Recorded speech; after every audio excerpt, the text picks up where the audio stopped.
Hello, hello, hello. Hi. Um, hang on. Let me do a manual.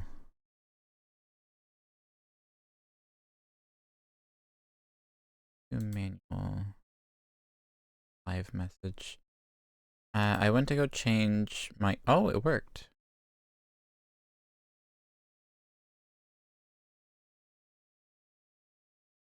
Interesting. I went to go. This isn't what I wanted. Wait a second. That's why it looked weird. That's the wrong program. Manual will be skateboard now. I wish.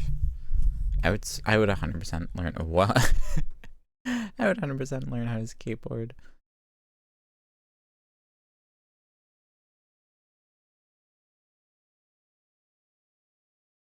Uh, so okay, so Streamcord posted it anyways.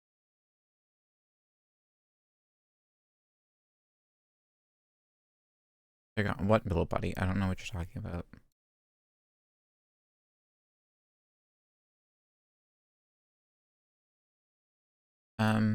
But yeah, I was trying to. I'm speaking way too loud. I was trying to log in to Streamcord's dashboard, and apparently they're having an issue with the authorizing, like stage of like Streamcord when you try and sign into your account. Because I updated my username, so I was gonna go update the information on Streamcord, but it's not letting me. So I sent a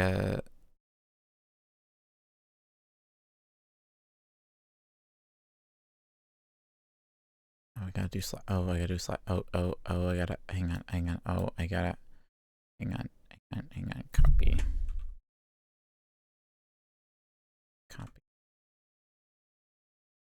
Wait, why do I suddenly not have access to the posting in the support channel, huh? I suddenly got my ability to post and support taken away. Why? Why? Why did I? What? Huh? Pro support.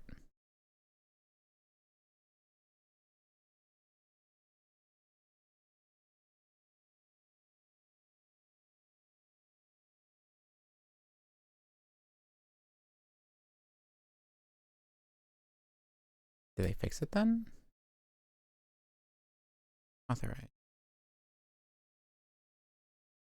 No, I'm still talking. I still have loop.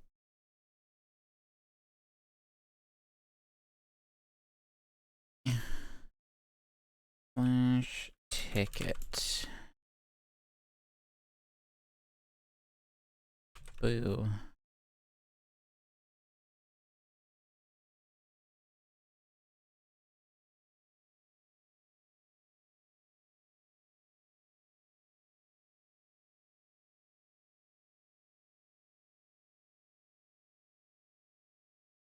Troubleshooting.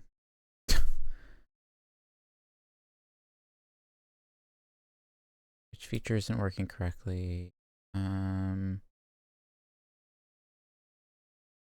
Other.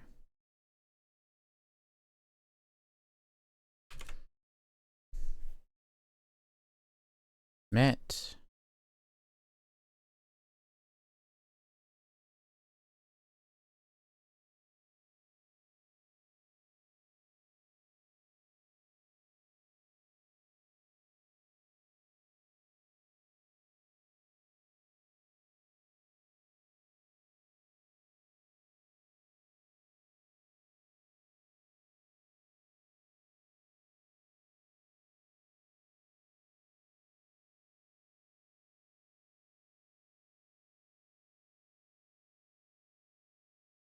Oh, I can't even see the others. I can't even see the other support page anymore. Man, I'm breaking Streamcord hardcore today. The plan originally for today was we were going to do a stream of setting up the new Tamas. However, the release date for those got delayed, and I don't have them. So lucky us. I'm gonna change a normal eye.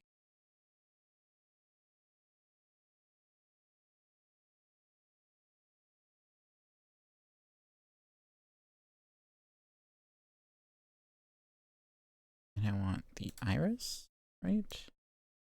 Yes. Great. Oh, why does it look so weird?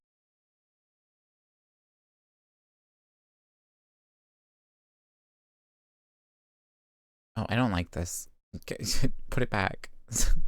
Put it back. Put it back. I don't like you. I lost my little Tamagotchi friend, but it's fine. Alright, we're playing Stanley Parable today instead. because because of the technical difficulties. Or I mean I guess it's not even technical difficulties, it's physical difficulties. Yeah.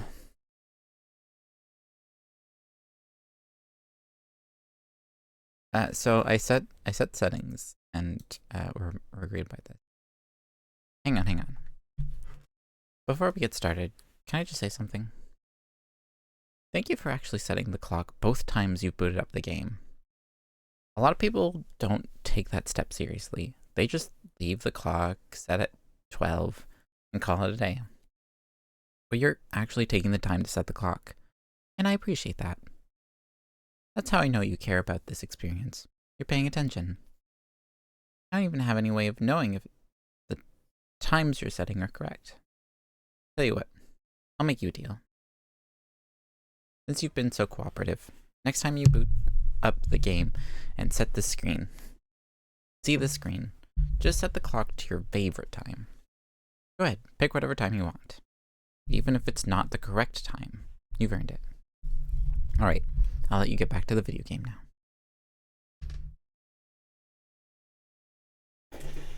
Secret dialogue, baby.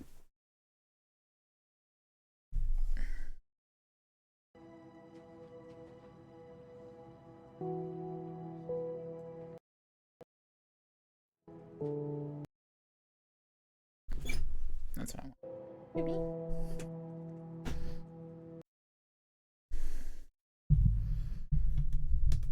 Alright, I sent in an actual ticket. This is the story of a man named Stanley. Stanley worked for a company in a big building where he was employee number 427. Employee number 427's job was simple. He sat at his desk in room 427 and he pushed buttons on a keyboard. Orders came to him through a monitor on his desk, telling him what buttons to double push, filter. how long Double to filter. push them, and in what order. This is what employee 427 did every day of every month of every year. And although others might have considered it soul-rending, Stanley relished every moment that the orders came in, as though he had been made exactly for this job. And Stanley was happy. What do you mean? It's been out. What do you mean? Yeah, and Stanley then Parable. one day, something very peculiar happened. Something that would forever change Stanley. Something We he got would exclusive never quite access to the forget. Stanley Parable too, okay? He had been at his desk for Don't- nearly an hour. don't tell when he anyone. realized that not one single order had arrived on the monitor for him to follow. No one had showed up to give him instructions, call a meeting, or even say hi. Never in all his years at the company had this You have happened. exclusive access This to Stanley complete Parable too. Isolation. Something was very clearly wrong. Shocked, frozen solid, Stanley found himself unable to move for the longest time. But as he came to his wits and regained his senses, he got up from his desk and stepped Yay. out of his office. The balloons are here from last time. Hello, Kitty. 710. Thank you so much for the follow. I appreciate it. I love that the balloons are here. All of his co-workers were gone. Happy 12th birthday, Stanley. Stanley decided to go to the meeting room. Perhaps he had simply missed a memo. I love that. I love these balloons are here. The bucket! Alright, I don't want to do anything with the bucket yet. Because I want to explore base game first. Stanley felt the bucket calling to him, begging him to pick it up. Why was he not doing it?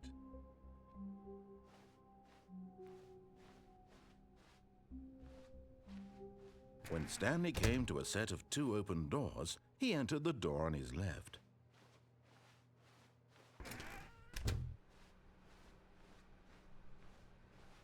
We're just gonna Yet there was not a single person here play this pretty vanilla. Feeling a wave of disbelief, Stanley decided to go up to it. Stanley stepped into the broom closet, but there was nothing here, so he turned around and got back on track.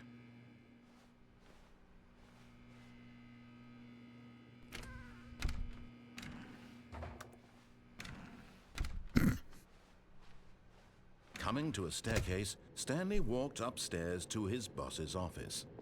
The bucket! The first option I get for the bucket, and I completely ignored it. You found one of them. One of the miniature Stanley figurines. Remember, no reward for collecting all of these, only the intrinsic pleasure of a job well done. You can't buy that sort of happiness, Stanley. God knows I've tried. So, I implore you to savor each and every moment you come across one of these beautiful figurines.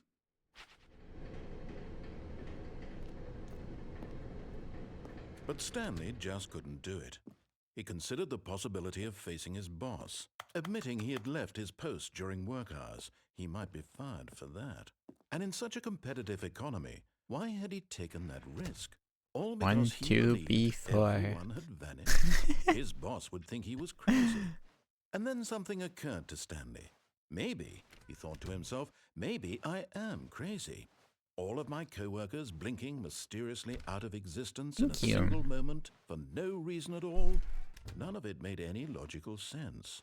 And as Stanley pondered this, he began to make other strange observations. For example, why couldn't he see his feet when he looked down? Why did doors close automatically behind him wherever he went? And for that matter, these rooms were starting to look pretty familiar. 1, 2, B4. Repeating? No, Stanley said to himself, this is all too strange. This can't be real. And at last, he came to the conclusion that had been on the tip of his tongue. He just hadn't found the words for it. I'm dreaming, he yelled. This is all a dream. Oh, what a relief Stanley felt to have finally found an answer, an explanation. His co-workers weren't actually gone. He wasn't going to lose his job. He wasn't crazy after all. And he thought to himself, I suppose I'll wake up soon. I'll have to go back to my boring real-life job pushing buttons. I may as well enjoy this while I'm still lucid. So, he imagined himself flying and began to gently float above the ground. Oh.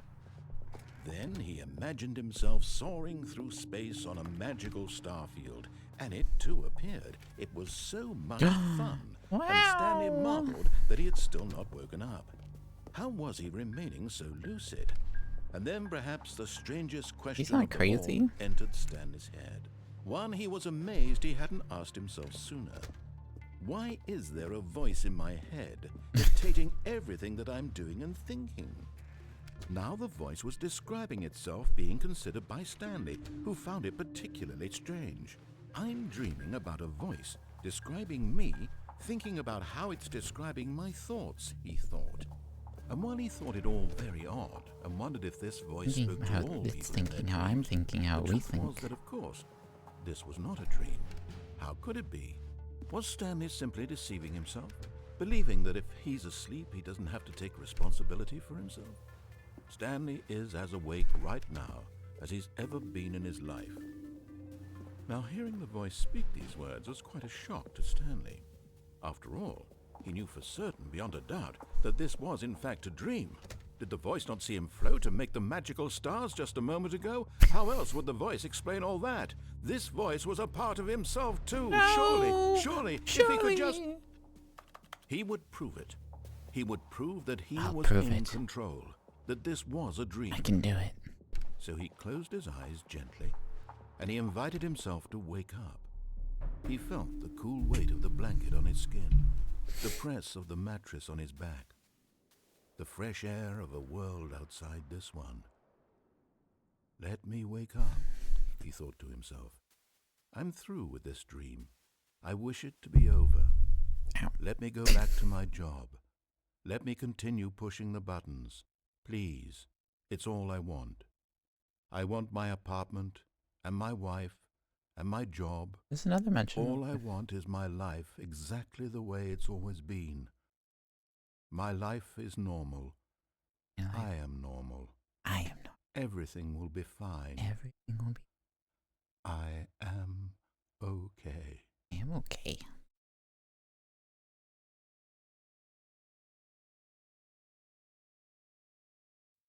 Stanley began screaming.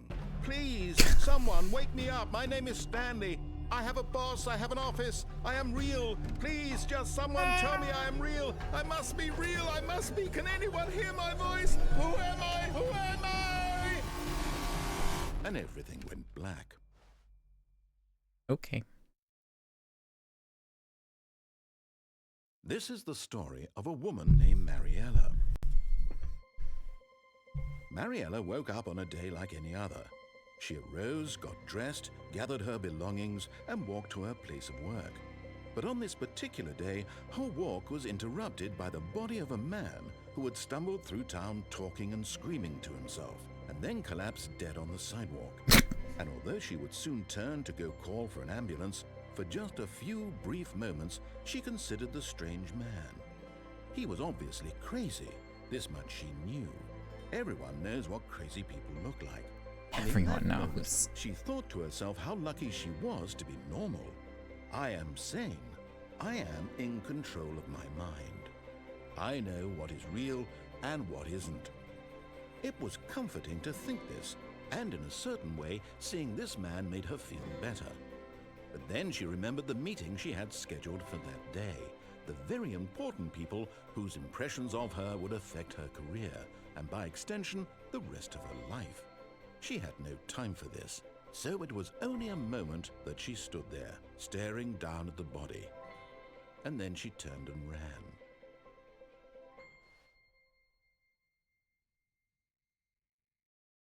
Let's go. Another ending. Another vanilla ending. But Stanley simply couldn't. Speaking of handle endings. the pressure. What if he had to make a decision? What if a crucial outcome fell under his responsibility? He had never been trained for that. No. This couldn't go anywhere except badly. The thing to do now, Stanley thought to himself, is to wait. Nothing will hurt me. Nothing will break me. In here I can be happy forever. I will be happy. Stanley waited. Hours passed, then days. Had years gone by? He no longer had the ability to tell. But the one thing he knew for sure, beyond any doubt, was that if he waited long enough, the answers would come. Eventually, someday, they would arrive. Soon, very soon now, this will end. He will be spoken to. He will be told what to do. Now it's just a little bit closer. Now it's even closer. Here it comes. Yeah, endings. I know I'm going for the base game endings. All of his co-workers were gone. What could it mean? Stanley decided to go to the meeting room. Perhaps he had simply missed a memo. Alright, I want to go...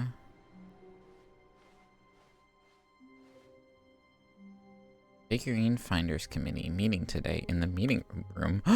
What? Stanley picked up the bucket.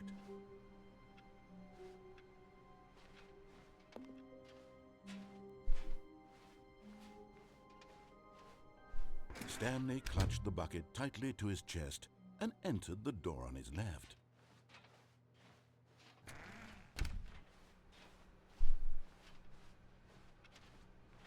Figurine fighting? Oh. Trust the completionist instinct. Why wouldn't they just tell us something will happen? This investigation, this room, they feel pointless, TBH.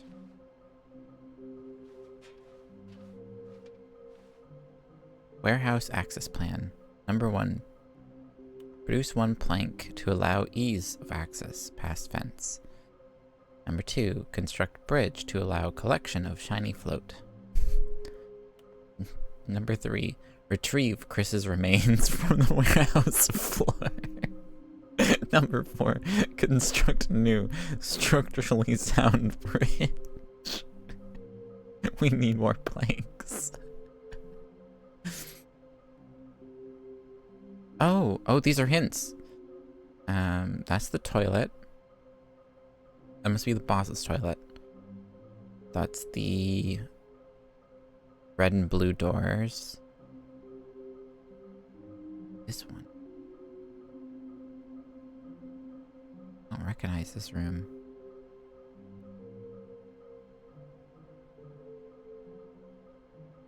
That's underneath the stairs. That's the one we got already. That's the bridge that they're talking about. Mission status. Inside of a sequel exhibit. Stairs. Something to do with stairs. Oh, this is literally where they all are. A large room. Lots of boxes. Okay, that's where the bridge is. Somewhere both red and blue. Near a fireplace. A private but smelly place for an important person. Nearby a fireplace. Is this some kind of game? There must be a point to this. Look at him. Lol, looks like 427, haha. 5. There be. Just take it from me. Gotta collect them all. Places to search. There will be cleaning of this wall required. Who are you? 666 lol. I want them so much. I want to go home. Stop kidding yourselves. Lies. There will be a reward for finding them all.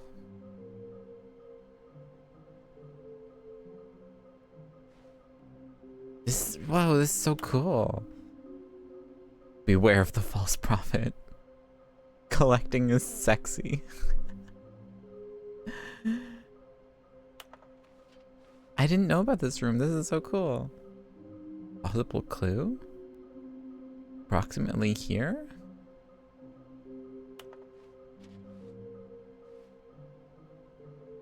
This figurine finder's room is so cool.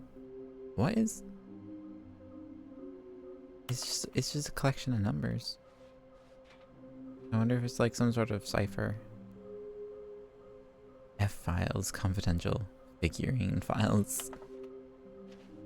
Small floating objects have appeared across the office. We have to synergize our resources to ensure their retrieval. There are many questions. There's no memo from management. Agenda out. Can you tell you've spotted one? What makes them float in the air?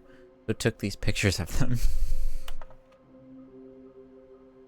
Figleys are hard to find. Follow clues provided by employee 416. We can do it. Red room? Thank you. Good luck.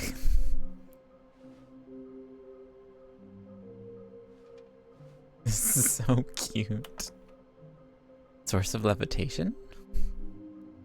Maybe we are the collectibles. Shut up. To whom it may concern, I managed to pick up sounds unusual to our regular office ambience.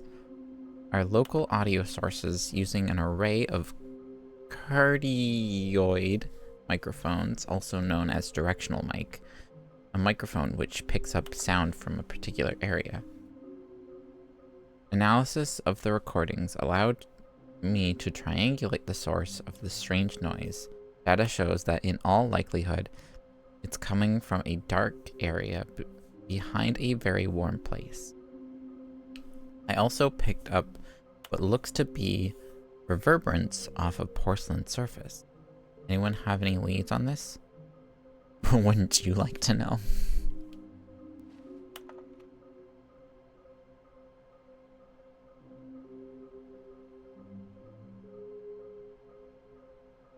Can we sell them? Obviously, more money if sold together. How many are there? Artist surrendering. Employee, what is this? Employee 003?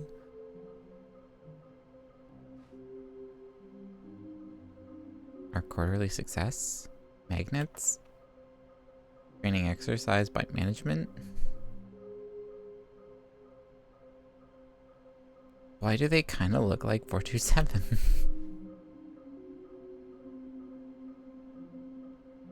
Should we make them employees? Yes, maybe. What do they want? Our data, stock options, money.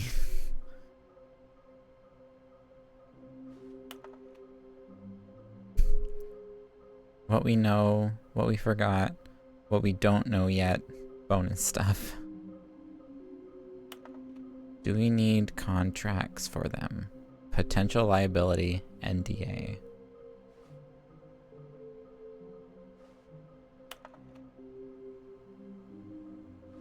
I love this. This is such an awesome room. Alright, anyways. Coming to a staircase, Stanley and the bucket walked upstairs to the boss's office.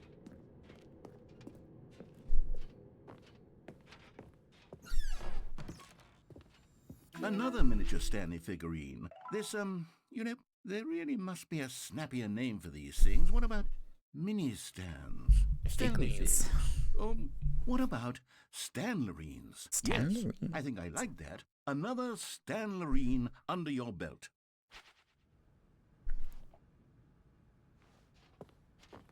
I have to remember the order that I found these in.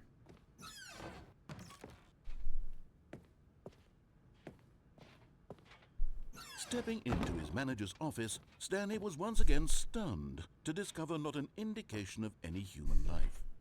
Crushed by the weight of this revelation, Stanley may have broken down into an emotional dumpster fire if not for the soothing presence of the bucket.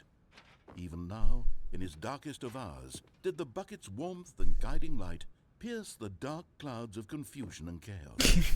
It would be with him, always. The bucket would. And he knew it. The two of them were inseparable. At this point, Stanley was so absorbed in the tender spiritual connection he shared with the bucket that he didn't notice the keypad behind the boss's desk. Nor in his bliss of simply being near the bucket did he have any notion that the PIN number for the keypad was 2845. But Stanley guessed the correct code by sheer luck. Was it that the bucket knew all along? Was the bucket guiding him? Yes, this is certainly the most logical explanation. Okay, I'm going back to the name of these little Stanley figurines, and now I'm torn between Stanlerines and Figlies. What do you think, Stanley? Figlies. What name better encapsulates the intrinsic sense of happiness that you get from seeing a small number in the corner of your screen go up by 1? Let me sit on it. I'm sure it will come to me. They kind of look like amiibo.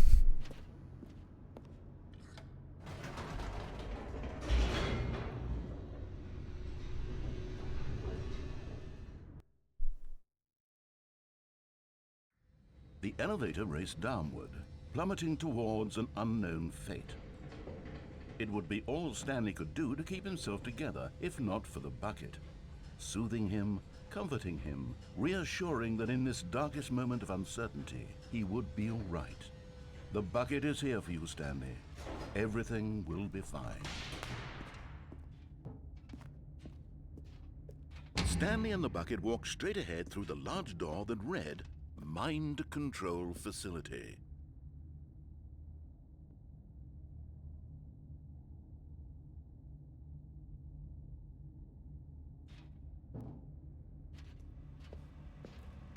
Although this passageway had the word escape written on it, the truth was that at the end of this hall, Stanley and the bucket would both meet a violent death.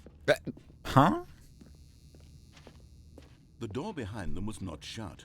Stanley and the bucket still had every opportunity to turn around and get back on track.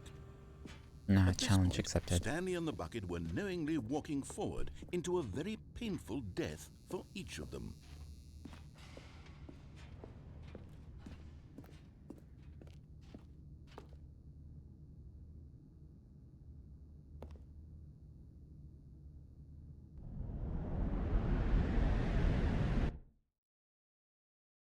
I'll accept it. Oh.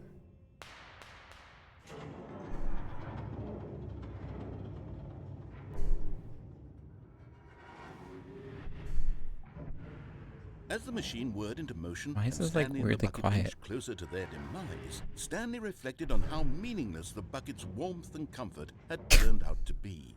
To be sure, it puts the mind and the soul at ease to embrace the bucket, but what use is a sense of ease when you're about to be crushed to death? This is what Stanley thought to himself, and he sort of kicked himself for wasting so much time carrying a bucket everywhere. Farewell, Stanley.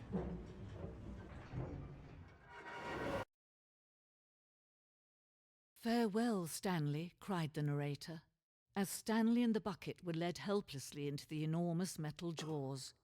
In a single visceral instant, the bucket's life came to an end, as it was crushed violently to death.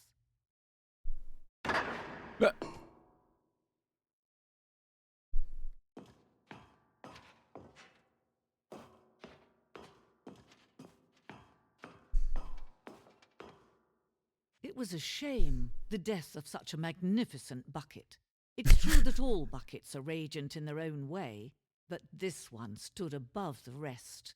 It was a glorious bucket to behold. Whoa, okay, that was really well done. That was so well done. The bucket welcomes you to the grand exhibit. You're standing at the precipice of knowledge. Much like a bucket itself, the human mind is frequently empty within, cavernous void. But through use of the exhibit in front of you, the mind becomes full and enriched and sustained. Substantiated.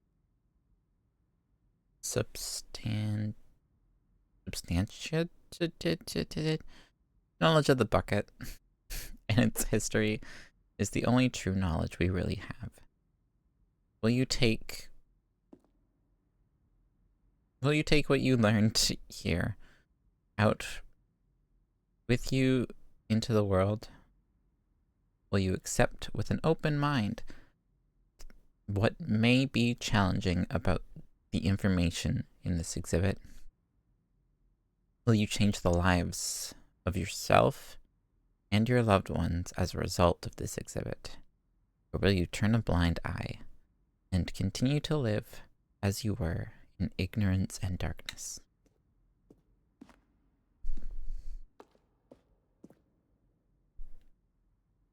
What the chair doing?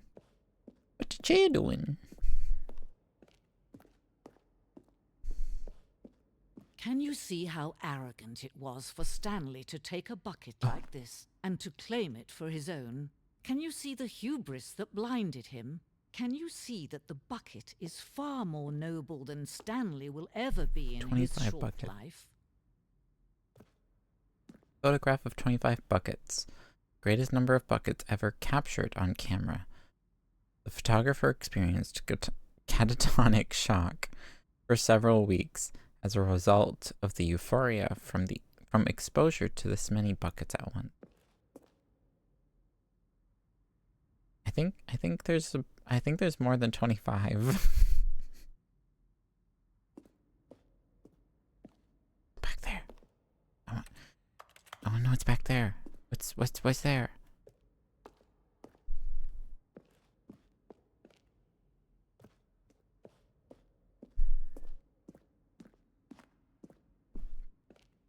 A bucket with two handles.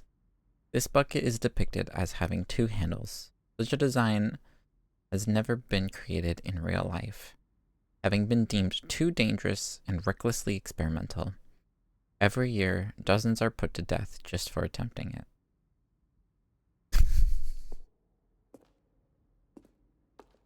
Bucket. Oh, it goes 2 different directions. Inferno bucket, a replica of the Inferno bucket, which in the medieval era was so powerfully alluring that it drove dozens of nations to war with one another for control of it. Billions died, and yet in spite of it all, the simple fact remains. No one can control a bucket. I forgot to put streamer mode.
There we go. I fixed my thing, and the thing is fixed.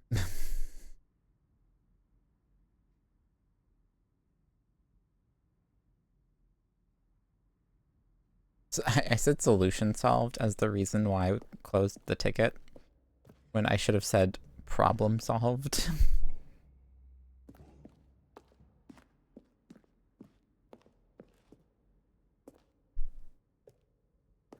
The stress bucket.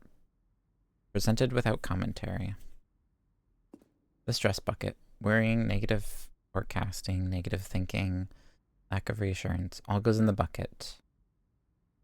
Stress equals level of water in the bucket. Vulnerability equals size and strength of the bucket. Coping strategies equals holes. Pour it out the faucet. Rest and relaxation. Doing something you enjoy and something you enjoy. Rest and relaxation. Cool.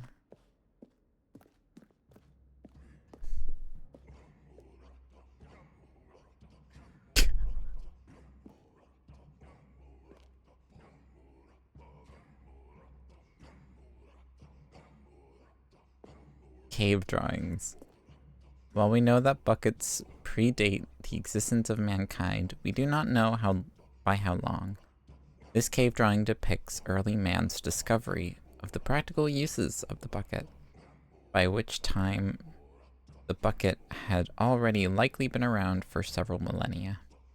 No.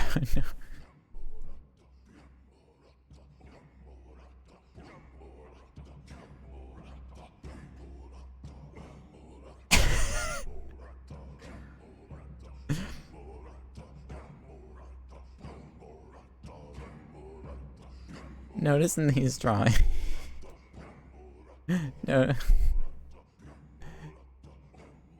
Notice in these drawings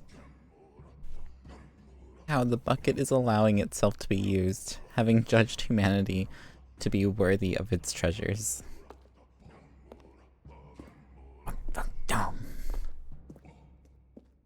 No man can own a bucket, and certainly not a bucket as dazzling to behold as this one. It is man who should kneel before the bucket.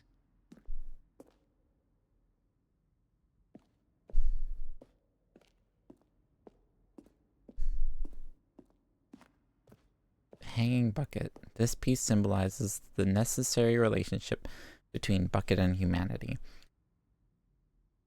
However clear our grasp of the bucket may be, there is yet more that is always out of reach. This distance, inevitably, is for our own good.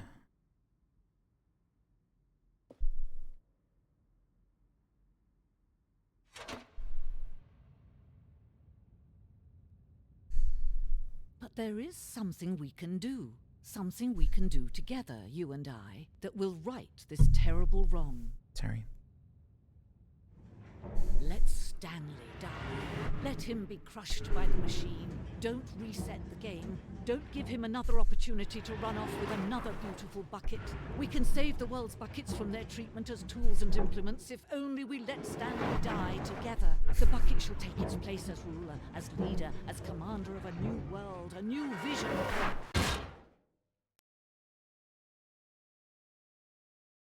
Oh, dang.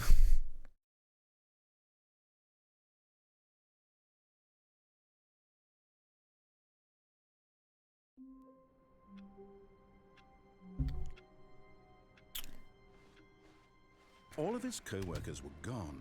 What could it mean? Stanley decided to go to the meeting room. Perhaps he had simply missed a memo. Stanley lifted the bucket into his arms, and a wave of comfort rushed over him. Oh, that got reset. I gotta redo those inputs now.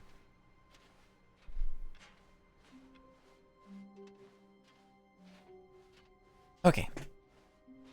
Stanley clutched the bucket tightly to his chest. This was not the correct way to the meeting room, but Stanley had felt the bucket calling to him, telling him that the employee lounge was simply the place to be. And here it was. Had the bucket turned out to be correct? Was this better than the meeting room? Yes, Stanley thought to himself. Yes, perhaps it truly was. How insightful the bucket turned out to be. No, never mind. The bucket was wrong. Stanley took the door on his left to go back to the meeting room. No, said the bucket. don't go to the meeting room. No. Go somewhere else. The cargo lift, yes. Go there. Go to the cargo lift. No.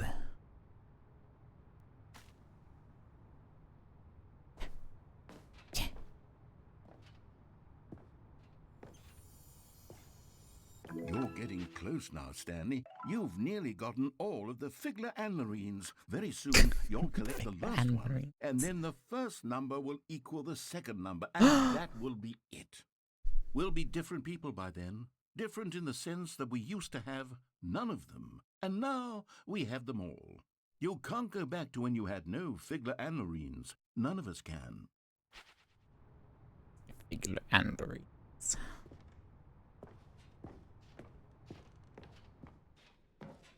Oh, I don't even need to crouch. Where does this take me? What? Where does this take me is a brilliant question. Where am I?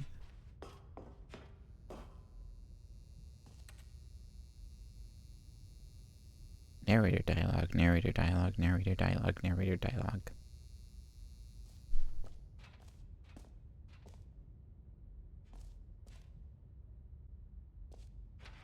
Hello?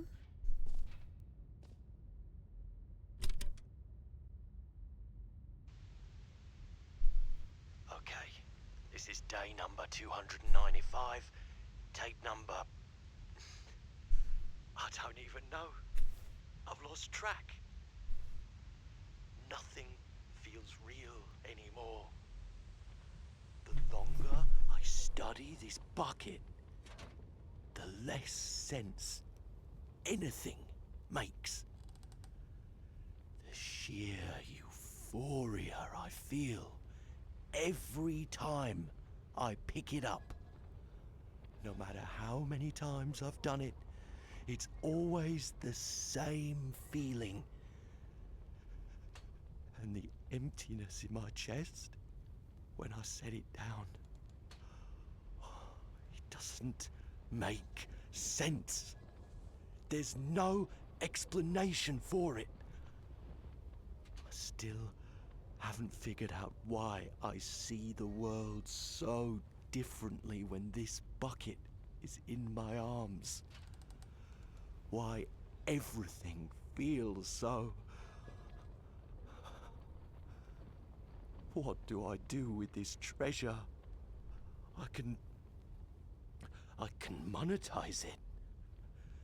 Yes. It's unthinkable the amounts of money people will pay for even just an hour with the bucket. This is my golden ticket. But I have to be careful, because as soon as this gets out, there's going to be a target on my back. Even now, I don't know who might be trying to get me.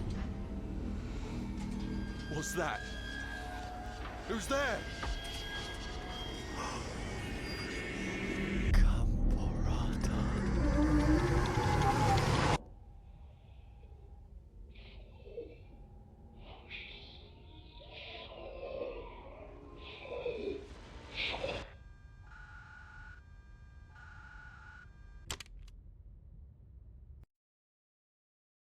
Yeah, huh?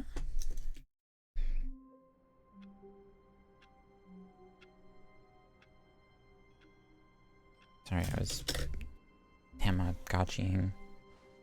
I can't wait to tell this story to my co-workers, Stanley thought. How amusing they'll find it. Oh, won't we all just laugh and laugh at the time I thought everyone had gone missing. No matter how hard Stanley looked, he couldn't find a trace of his co-workers.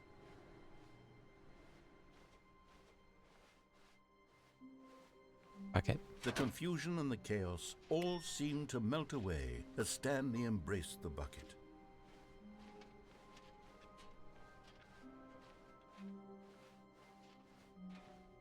Bucket. Stanley clutched the bucket tightly to his... This was not the correct way to the meeting room. Right, we're But sprinting. Stanley had We're felt going. the bucket calling to him, telling him that the employee lounge was simply the place to be. And here it was. Had the bucket turned out to be correct? No, never mind. The bucket was wrong.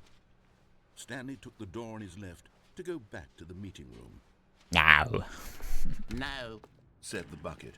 don't go to the meeting room. Ow. Go somewhere else. The cargo lift, yes.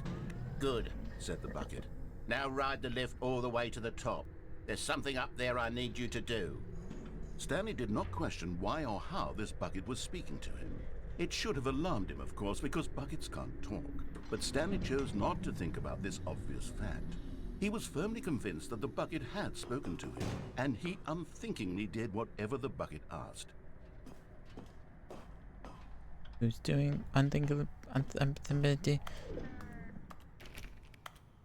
Who's unthinkably doing what the bucket asked? Not me.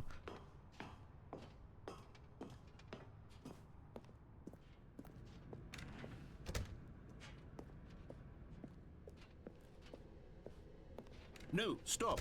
Look there on the wall. You see, there's a sign right there. It says, "No buckets past this point." Oh. Stanley, how could you think it was okay to bring the bucket here? What if the problem is that you actually don't know what is a bucket and what isn't a bucket? But I do. suppose that would explain a lot about your behavior up to this point. Which, No. if that's true, well, my goodness, I think we have to do something about I didn't see it. the sign. This misunderstanding could have dire consequences on the No, entire rest of the no. game if not addressed quickly and properly. No. So much of the impact of the story is dependent on your understanding of what is No. and isn't a bucket. No. Please, step in here for a moment. No.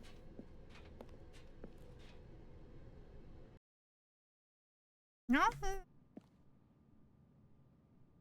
Oh, goodness. Oh. Good golly gosh.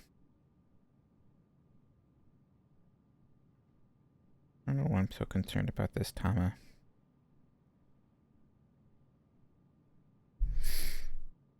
Here we go.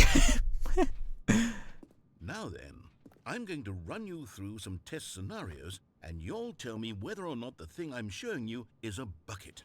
Okay. Simple enough, right? This should tell us everything we'll ever need to know about what is or is not a bucket. Okay, let's begin. Item 1.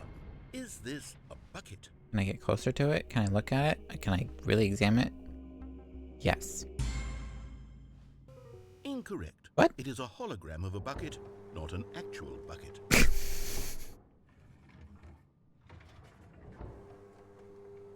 Item 2. Is this a bucket?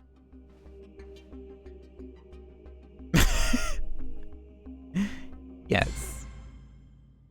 Incorrect. What? It is a 3D printed recreation of a bucket, not an actual bucket.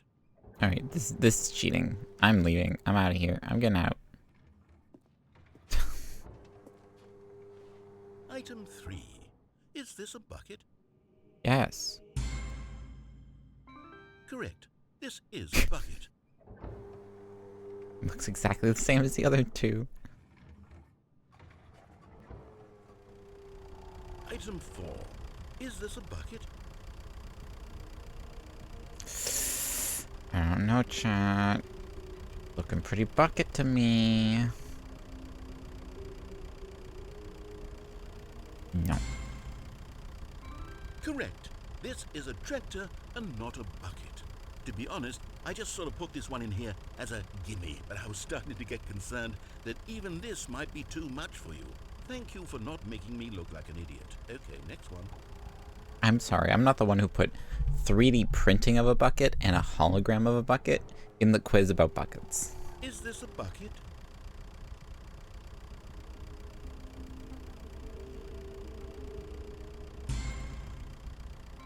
Correct. This is a bucket. Yeah, that's what I thought. Item 6. Is this a bucket? Trick question. Both. Gotcha. It both is and is not a bucket. Item... Wait, hold on. I can't find the next one. Let me see. It should be around here somewhere.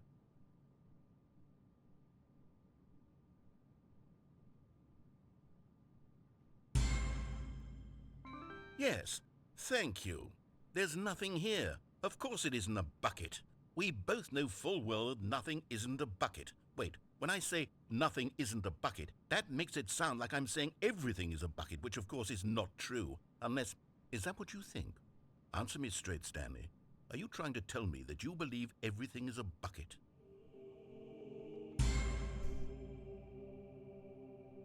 You know what?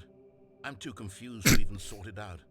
I've lost all sense of perspective. What is a bucket? What isn't a bucket? Mere moments ago I could answer these questions with confidence. And yet now I'm somewhat adrift. Do any of us know what a bucket is? Am I a bucket? Stanley, I can't keep doing this. I'm losing myself, and myself was all I ever had to begin with.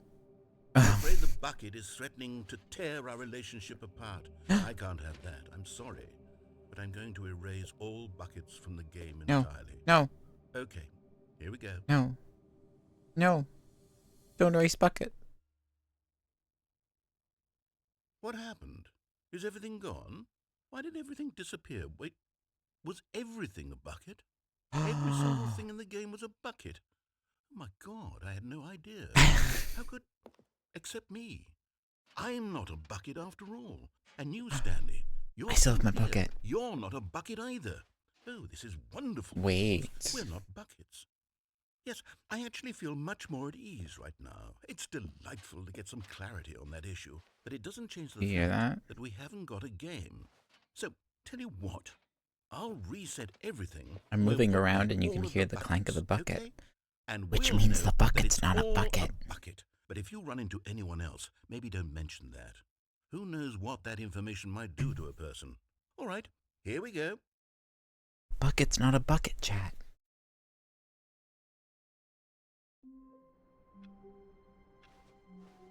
All of his co-workers were gone. What could it mean? Stanley decided to go to the meeting room. Perhaps he had simply missed a memo. No matter how hard Stanley looked, he couldn't find a trace of his co-workers.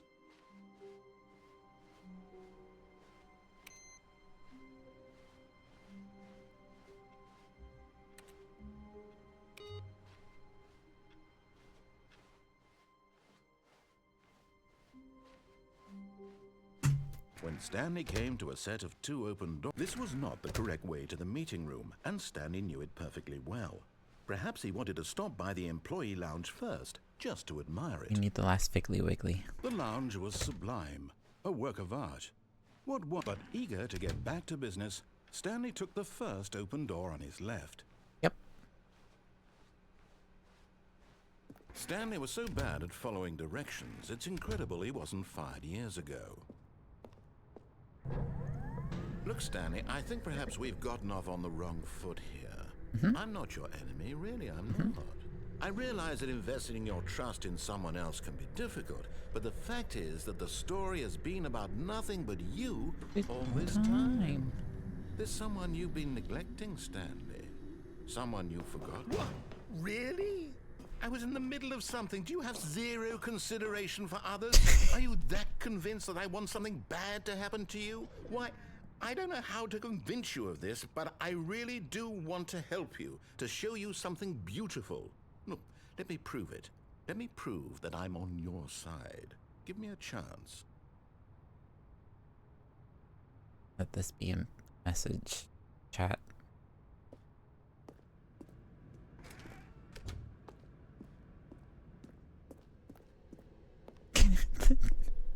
The no bucket sign is still there. That's funny. Now listen carefully, this is important.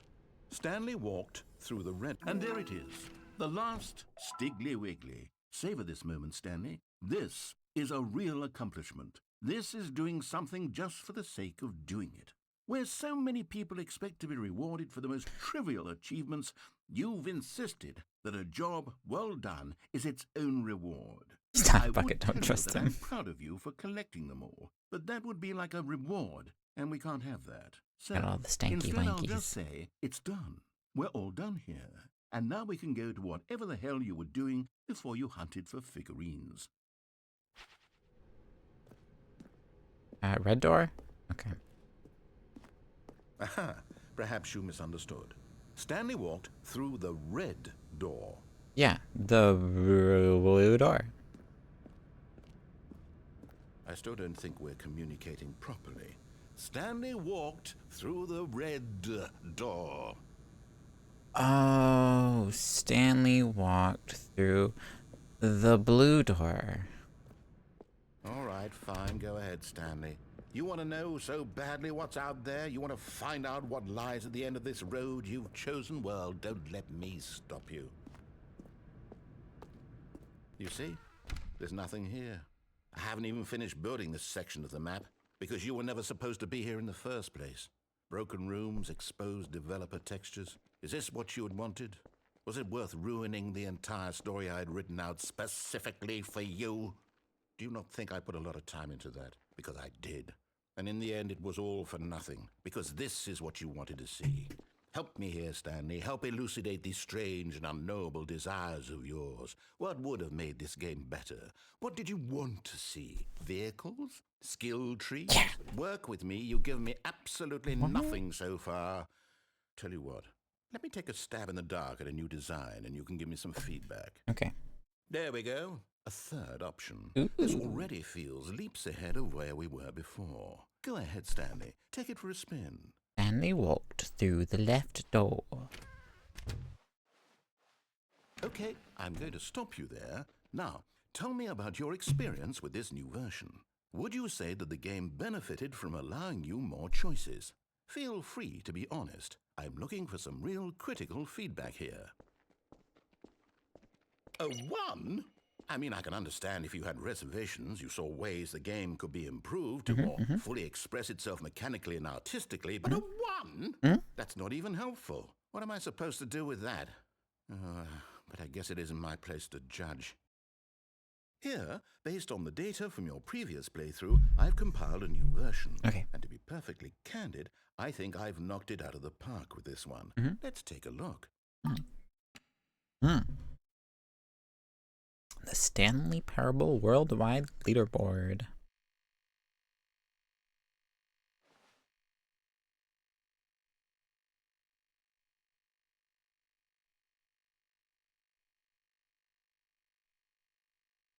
Still on me. A dead rat.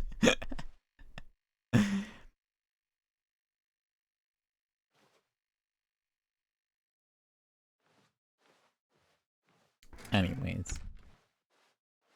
Now, would you say that competitive leaderboard helped you feel motivated to keep walking through doors? No. Again, honest answers, please. Hey, I nearly forgot. I've got a prototype of a new game I've been working on, and now would be a lovely opportunity to give it some playtesting. You wouldn't mind taking a look at it, would you? Sure. Perfect. Let me boot it up. In this game, the baby crawls left towards danger. You click the button to move him back to the right, and if he reaches the fire, you fail. It's a very meaningful game, all about the desperation and tedium of endlessly confronting the demands of family life. I don't like this think baby. The art world will really take notice. Baby But of upsets course, me. the message of the game only becomes clear once you've been playing it for about 4 hours. So why don't you give it 4 hours of play to make sure it's effective? Be sure to keep notes on your experience.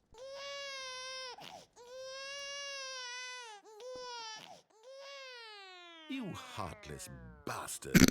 Did you do it because you hate babies or purely to spite me? Because if it's the latter, well, I don't know what to do. I'm completely out of ideas. I can't think of a single thing that might improve the experience for me. Good I'm not even golly. going to try. I'm out. I'm done. It's over. Thank you for playing. Did you leave the baby? Your input was extremely valuable. Baby's just hey, gone. since my game was so awful, why don't we play someone else's game? Just to ease the pain. Yeah. Let's see. Let's play another game. Have here. Yes, this seems like it'll work. Let's give it a shot.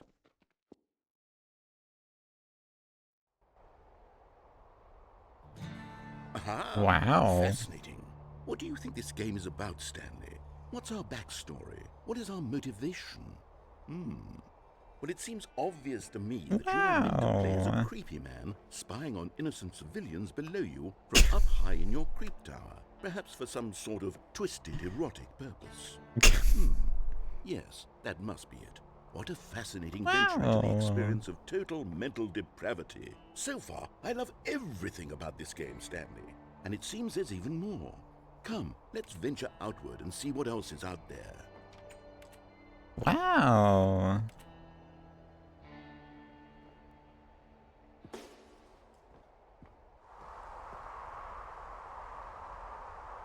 Oh, this is cool. I need to play this game. Firewatch, I think it's called.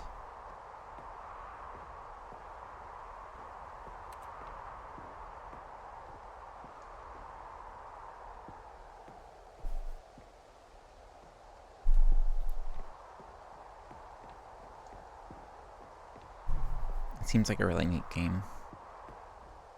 Oh no. No, it can't be. Wow. It is. It's an open world It game. is an Good open God, world quickly, block it game. off. No, no. Oh, thank goodness, Stanley. What a close call.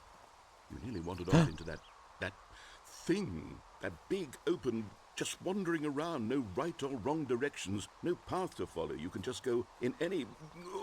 Oh, thank heavens we avoided it. We're out of the woods now, Stanley. Okay, I'm going to get us out of here. Let's find another game. Let me out. Let me out. Preferably something with walls. No, let me out. Something with nice, Let me out. insurmountable Oh, walls. look at it. Okay, I think I like that this the will be references got just the thing. updated. This is cool. That's what it's like Minecraft with a Rocket League? Wonderful. See, this is exactly what I had in mind. Just a nice big box for you to run around in. There isn't any possibility that you could get lost here. Now this is game design. Stanley, if you manage to get lost in this game, I will be phenomenally impressed. Again? Okay, so what exactly do we do here? Let's see. There are lots of cars here in the back, but obviously there's no racetrack. Okay, I'm seeing that there's a ball of some kind back here. Is this game sports ball? Stanley, I think it's sports ball. Oh, what fun. We shall run the bases and do a touchdown together. Yes, I think surely we must. Okay, Stanley, here's the ball. Have fun.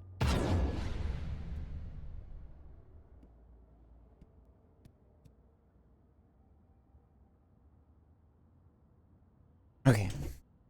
Ball? Ball? Ball! Oh. Actually give me more movement speed. Sweet.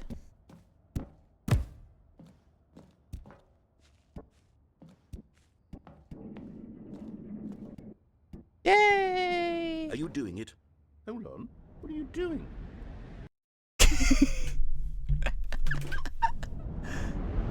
Whoa! Whoa! Stanley, don't do that. I can't follow you there. I can't help you.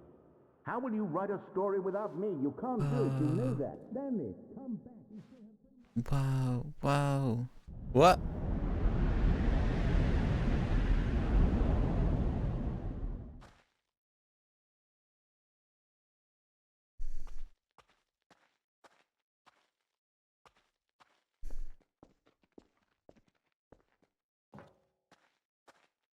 It's just fine.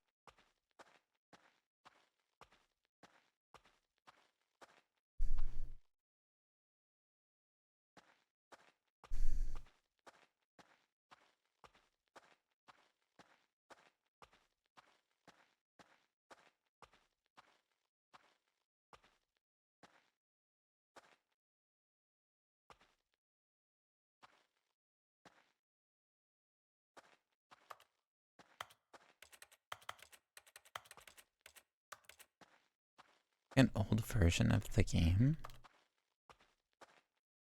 Like the original source version? I wonder what he found. If what he wanted was to be the leading man in his own story, well, perhaps he's gotten it. Down in wherever he is right now. I wonder if he's happy with his choice. And if he's learned the heavy cost that comes with it. I wanted to see if there was more game references. What I was trying to tell him. He needs me. Someone who will wrap everything up at the end to make sense out of the chaos and the fear and the confusion. No, I think that was supposed to be it. That is what I mean to this world. Oh, yes. Yes, I'll be back. There's no other way. Once this ends, after it all comes to a close, then I'll be back. The end will be here soon. Very soon. I can wait.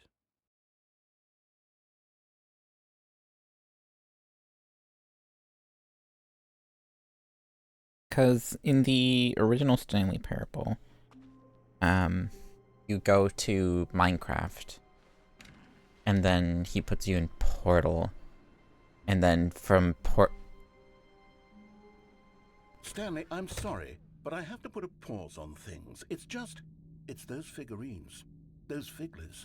I haven't stopped thinking about them since you nabbed every last one. Wasn't it just the most intrinsically fulfilling moment of your entire life? Yeah. Didn't it fill you to the brim with inner richness? Yeah. Yes, I know we're supposed to be telling a story, but won't you please indulge me with one more trip back to the memory zone? Okay. I would love nothing more than to revisit the figurines. Just one more time. But yeah, you go to Minecraft, and then Portal, like the original Portal, and then, I think after you do the puzzle, like the elevator chute isn't working properly. Like the elevator isn't working properly at the end of the first portal. And he's like, "Oh, just wait here. I'll see if I can't fix it." And then you can like jump into the hole, and then it ends up to that same loop. Now remembering when Stanley found the collectibles.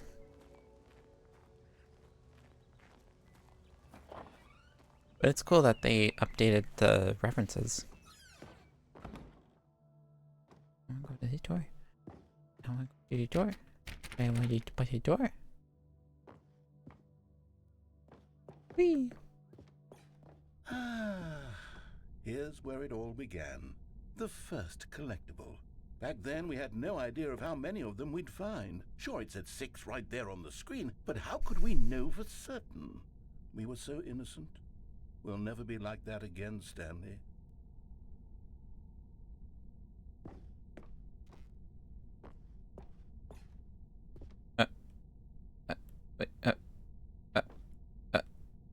Wait.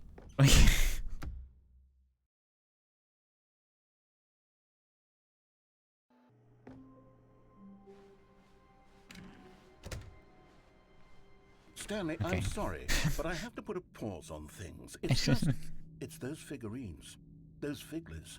I haven't stopped thinking about them since you nabbed every last one. Wasn't it just the most intrinsically fulfilling moment of your entire life? Didn't it fill you to the brim with inner richness? Yes, I know we're supposed to be telling a story, but won't you please indulge me with one more trip back to the memory zone? I would love nothing more than to revisit the figurines. Just one more time. I'm gonna say let me reset this section. I was worried that I was gonna hit or start from the start again. And it's gonna be like, nope. Here's where it all began. What's with this The first bridge? collectible. Back then, we had no idea of how many of them we'd find. Sure, it said 6 right there on the screen, but how could we know for certain? We were so innocent. We'll never be like that again, Stanley.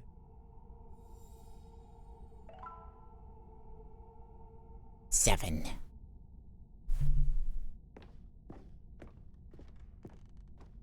On the one under the stairs. And here was a second Stan Loreen. I'll be honest, back then I had no faith in you to find any of them, let alone 6. Rude. But you continue to surprise me in all sorts of mundane, unremarkable ways. Thank you.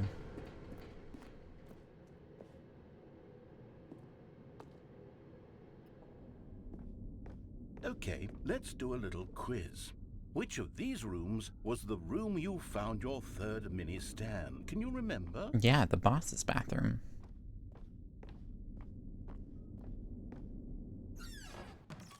Hey, that's exactly right. It was here in the boss's bathroom. It was the third one. You picked it up, and then after that, you had 3 of them. I'm glad these moments are so crystal clear in your memory, but I shouldn't be surprised. After all, science tells us that it's impossible to forget your third time doing anything. Let's see, what came next? Oh yes, we found a Figley in this pink room. Oh well, I can't actually say I remember being in this room, but it's here in the memory zone, so it must have happened. Sure.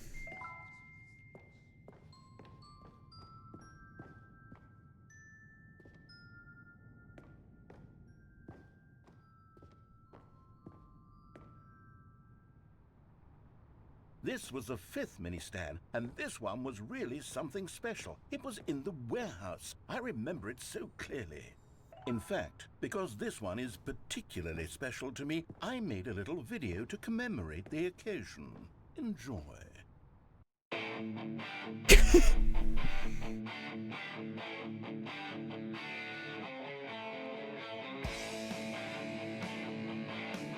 What's that back there? It's mini Stan number 5.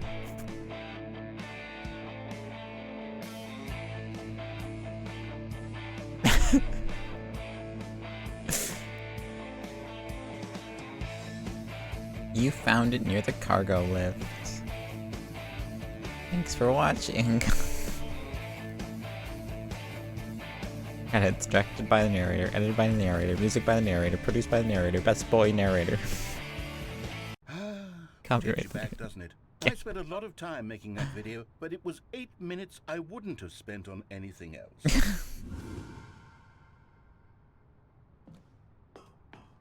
Why'd you accompany it with that sound?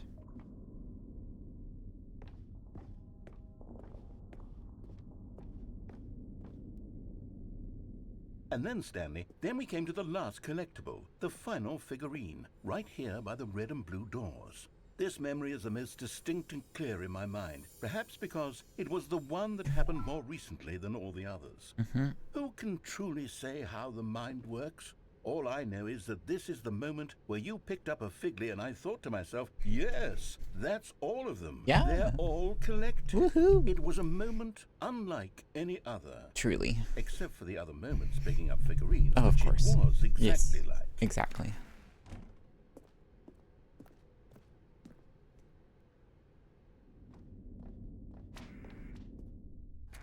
And then there was no more. Because we've caught up to the present moment. Nothing left to do but move onward into the future. Goodbye, Memory Zone. Oh.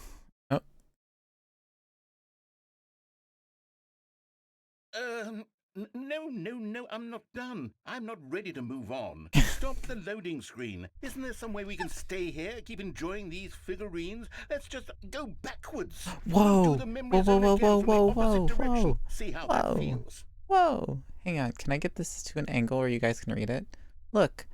The poster says you are in the present, but on the TV it says you are in the past. That's so cool.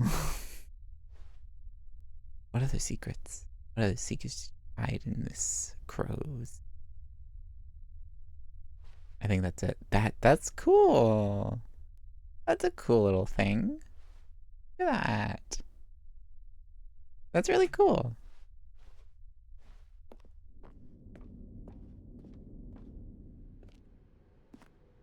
Okay, yes, the room with the red and blue doors. I remember this. Yes. I must say, of all the figurines we looked at in our initial tour of the Memory Zone, this one is the most distinct and clear in my mind. Let's keep going. I want more. Okay.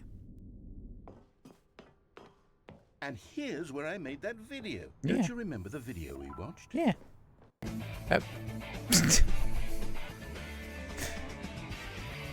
Yes. Yeah. I love that video. It was certainly a video you made.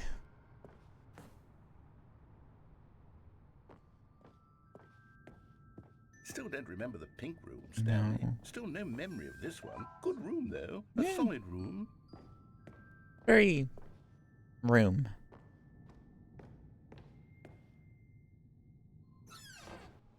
These really were a treat to hunt down. You know, if there had been any kind of reward for finding all of these, it really would have muted the intrinsic joy of collecting them. I'm Sure. very glad we resisted the temptation.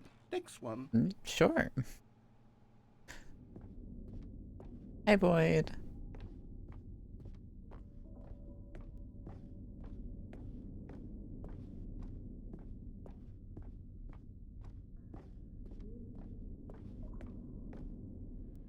This was our second Figley. Don't you remember? Yes, I remember it too. The past is truly a wonderful thing. Why does Truly anyone ever wonderful. choose to leave it? We now have Keep 17 going. of 6. This is it. The very first one we found in the exhibit where I introduced you to the Figlarines. Yeah. Oh, I want more memories, Stanley. I want to keep going. What else is there? What came before this? That's it.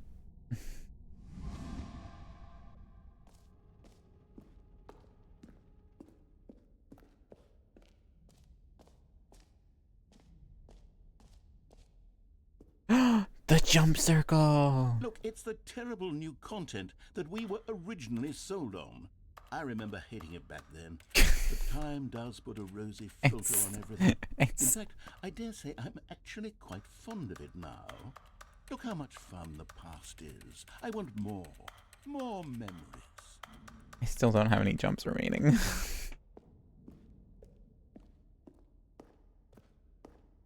How far back is it gonna go? Oh, yes, the two doors. Who could have forgotten that? A classic memory. this one. Classic. Classic. The right door. Alright, you just took the fun out of it. And before everything else, there was your office. Is there anything else? Was there something that came before your office? There's something I feel I can remember. I can remember. Yes, I'm remembering something now.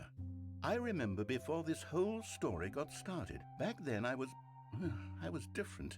I used to make big decisions. I was passionate. I was skeptical. I weighed each decision with profound thoughtfulness. And then somewhere along the way, I stopped making decisions. Double I filter. became lazy, and I came up with a character named Stanley to do my thinking for me. He would make the decisions, he would decide which way to go. I would cheer him on as he collected figurines for no reason. Why did I invent Stanley? Was I lonely? Yes, perhaps that's it. Perhaps I needed to imagine I had companionship. And Stanley really did make for a wonderful companion, even if he was a fiction. But I suppose it's grown old. I want to think for myself again. I want to go back to how it used to be. Yes, I can be on my own again. I can do it. I'll be stronger this time. I'll take care of myself. I don't need Stanley anymore. Oh, but he truly was so much fun to play with. You know what? Since we're in the memory zone, how about one more good memory? Let's go back just once and give Stanley one more run of the office, and then I'll retire him for good. I did enjoy telling his story so very much. Okay, We're good. here we go. This is the story of a man named Stanley.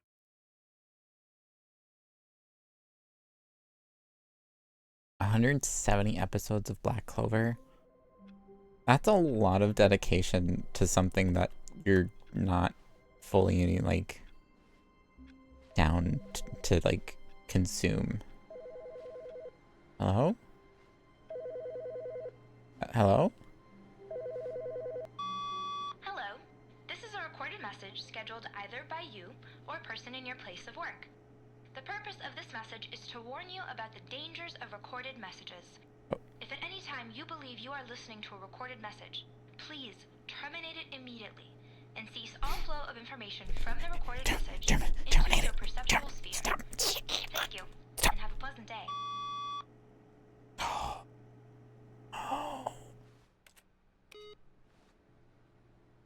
Oh, I messed up. Oh, I messed up.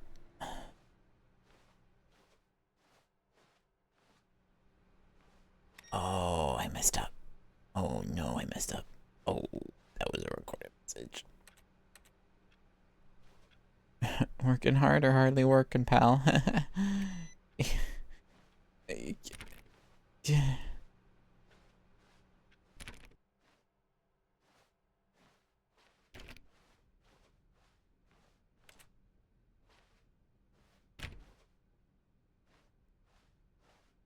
When Stanley came to a set of 2 open doors, he entered the door on his left.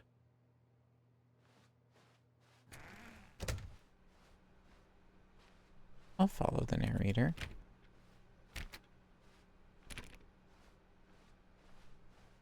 Yet there was not a single person here either. Feeling a wave of disbelief, Stanley decided to go up to his boss's office, hoping he might find an answer there. I'll play your game, narrator. Coming to a staircase, Stanley walked upstairs to his boss's office.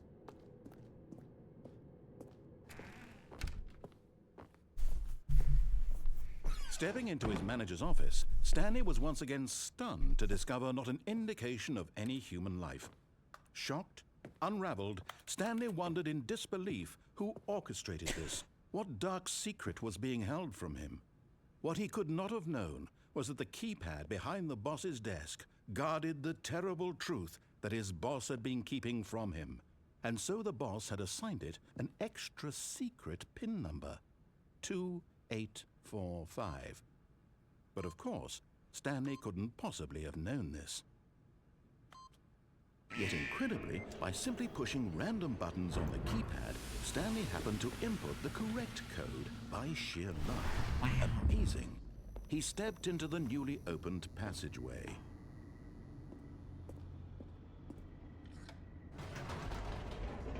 I'll play the narrator's game. I'll follow the story.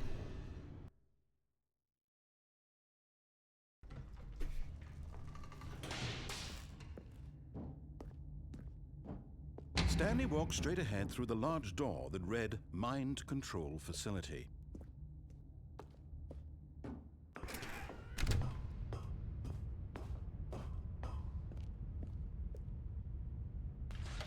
The lights rose on an enormous room packed with television screens. What horrible secret did this place hold? Stanley Wow, thought to I think this is himself. actually our first Maybe time he going had through the strength story to normally find out. in the deluxe.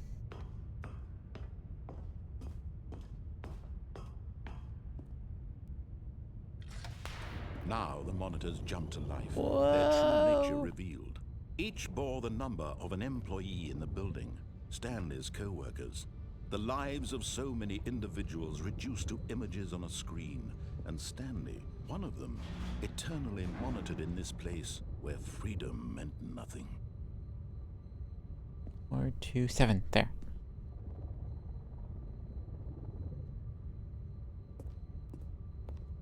Well, I found 427. I'm happy.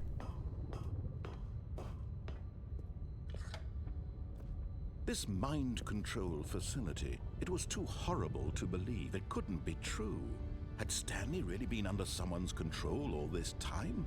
Was this the only reason he was happy with his boring job? That his emotions had been manipulated to accept it blindly?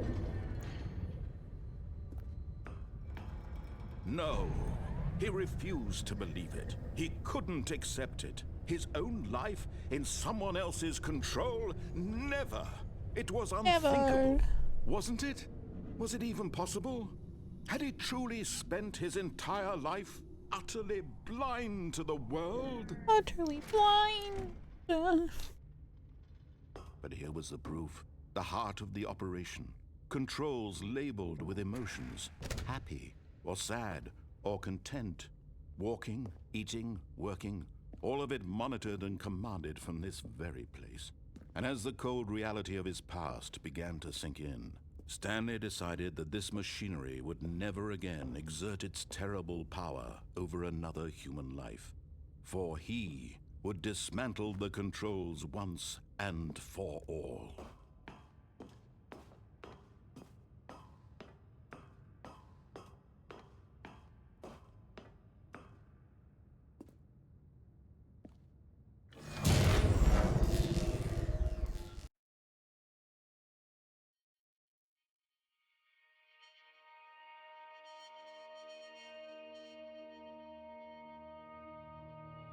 Blackness, and a rising chill of uncertainty.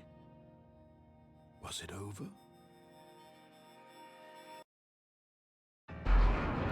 Yes! He had won! He had defeated the machine, unshackled himself from someone else's command. Freedom was mere moments away. And yet, even as the immense door slowly opened, Stanley reflected on how many puzzles still lay unsolved. Where had his co-workers gone? How had he been freed from the machine's grasp? What other mysteries did this strange building hold? But as sunlight streamed into the chamber, he realized none of this mattered to him. For it was not knowledge or even power that he had been seeking, but happiness. Perhaps his goal had not been to understand, but to let go. No longer would anyone tell him where to go, what to do, or how to feel. Whatever life he lives, it will be his. And that was all he needed to know. It was perhaps the only thing worth knowing. Stanley stepped through the open door.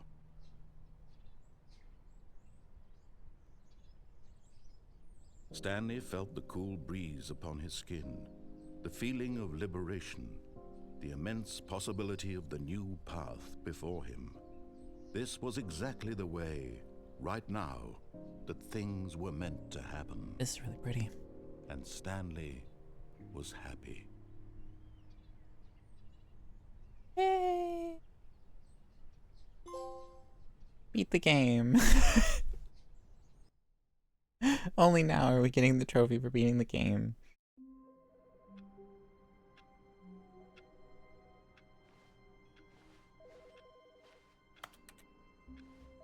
That phone's ringing again. I ain't falling for your trick this time. Hi, Stanley. Just wanted to leave you a message to let you know there's a few things I need you to pick up on your way home from work today. We need milk, cereal, dish soap, spaghetti, get a thing of sugar, some bread, and coffee beans, whichever ones you like. I'll give you a call if there's anything I forgot. Thanks, sweetie. See you today.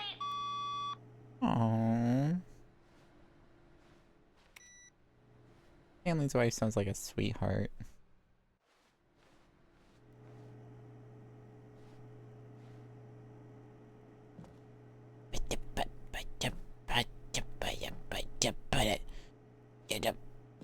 Yeah. At first, Stanley assumed he'd broken the map, until he heard this narration and realized it was part of the game's design all along. He then praised the game for its insightful and witty commentary into the nature of video game structure and its examination of structural narrative tropes. So, now that you're choice I chose last time. Isn't this a fun and unique place to be? Why don't we take a minute just to drink it all in? Okay, I'm over it now. What do you think? Are you sick of this gag yet? Yes. Well, I don't know how to say this politely, but you could literally just restart the game any old time you want, like right now. You could have done it just then. Now would also be an appropriate time to quit. Any of these points and so many, many more, all of them are appropriate. I'm enjoying what seems to be an internal conflict going on where you are literally unable to act on your own desires to restart the game. So, just to push the envelope, I'm going to try and make this as miserable as possible and see how long you can maintain. Oh, it's delightful. There once was a man named Stanley, who people considered so manly. But the truth must be told, he was not very old and was quite particularly gangly. What Stanley liked most was buttons. He pushed them like some kind of glutton. He did it all day in a meaningful way, but his brain had long ceased to function. Which is why he is in this parable and lives an existence quite terrible. And if you are not strong and keep playing along, you too will become quite unbearable. Yes. You too will become quite unbearable.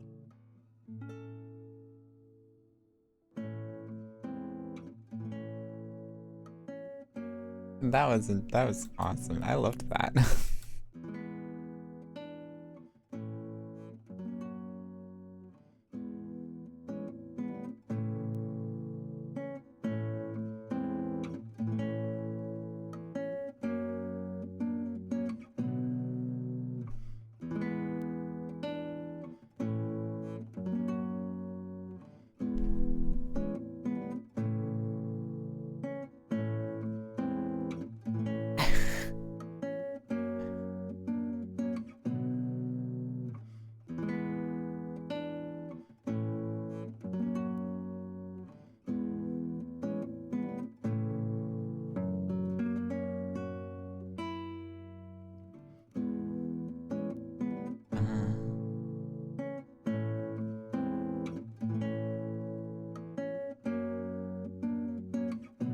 I thought he was gonna make this difficult.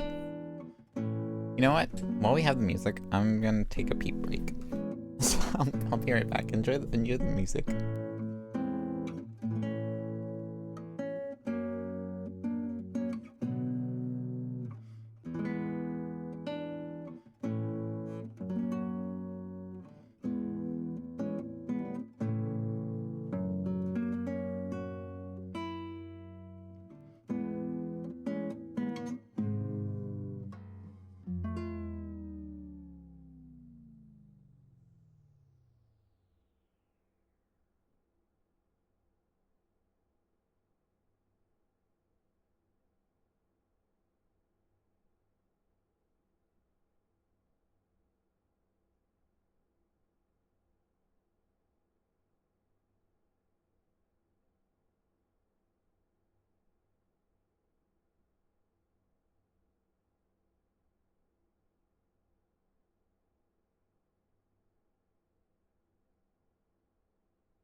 Well, that timing was just rude. Thank goodness I have wireless earbuds, so I was able to hear that. Begin the game again! Alright, what haven't we tried yet? Wait, Stanley thought to himself. Am I sure that the orders stopped coming in? How is that possible? They never stopped. Surely I was mistaken. Surely. No, the orders were still missing. For now.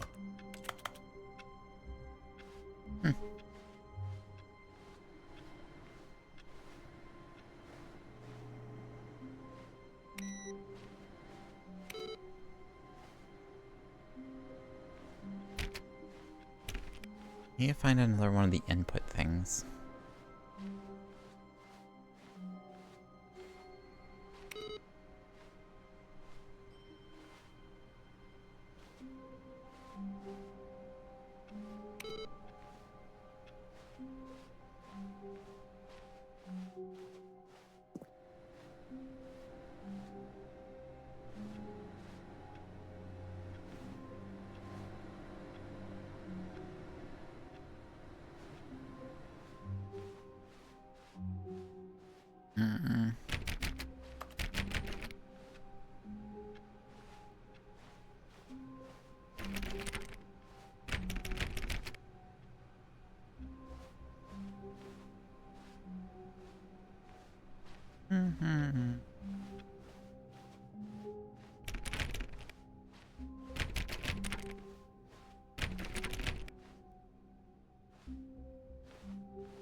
When Stanley came to a set of 2 open doors, he entered the door on his left.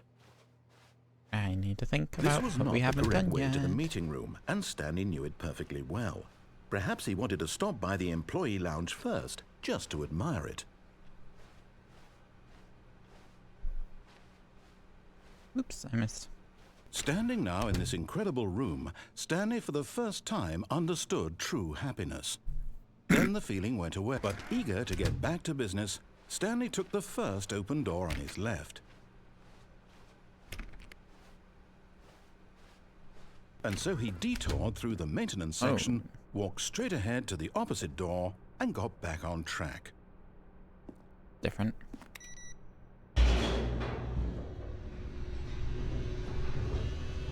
Oh, certain that space is different. But Stanley didn't want to go back to the office. He wanted to wander about and get even further off track. So now in order to get back, he needed to go, from here it's, left.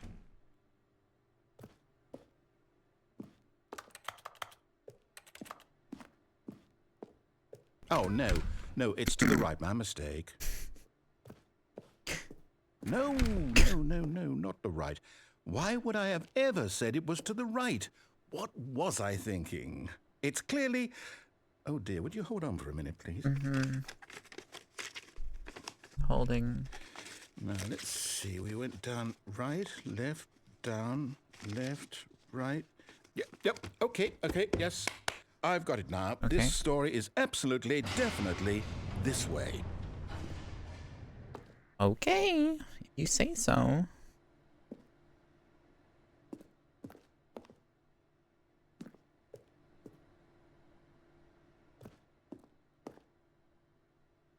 I guess we're just not gonna worry about that.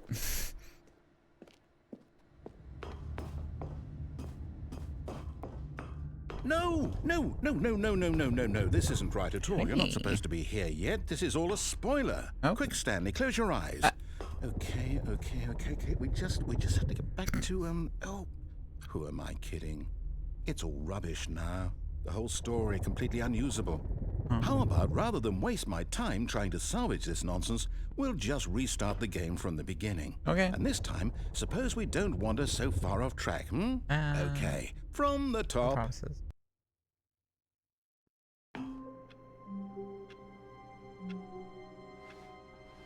Where's the balloons? All of his co-workers were gone. What could it mean? Stanley decided to go to the meeting room. Perhaps he had simply missed a memo. What the balloons?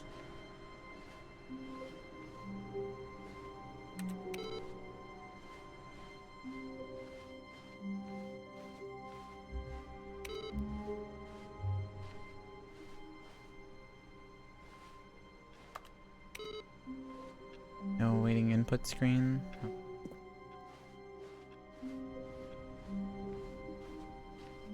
When Stanley... Wait, what? No, I restarted. I swear I definitely restarted the game over, completely fresh. Everything should be... Oh, did something change? Stanley, did you change anything when we were back in that room with all the monitors? No. Did you move the story somewhere or... No. Hold on. Why am I asking you? I'm the one who wrote the story. Yeah. It was right here just a minute ago. I know for sure that it's here somewhere. Okay, then. It's an adventure. Accusing me. Come, Stanley. Let's find the story. Okay.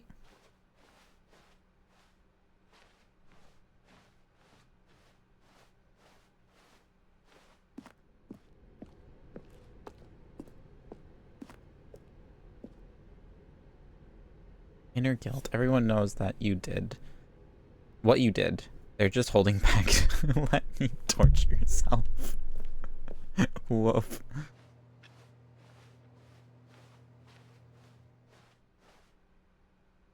I'll say it. This is the worst adventure I've ever been on. I can promise you there definitely was a story here before. Do we need to restart the game again? No, it's fine. Well, I find it unlikely that we'll ever progress by starting over and over again, but it's got to be better than this. It's okay, fine. Let's give it a shot. Why not? No, it's fine.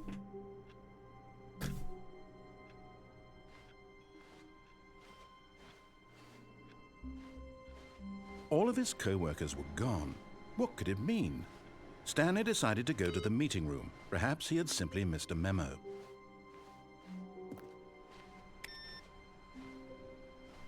Input. Awaiting input screens. No awaiting input screen.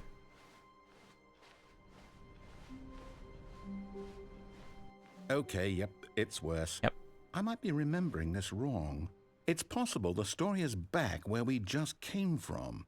Why don't we go back the other direction and see if we missed anything? Okay.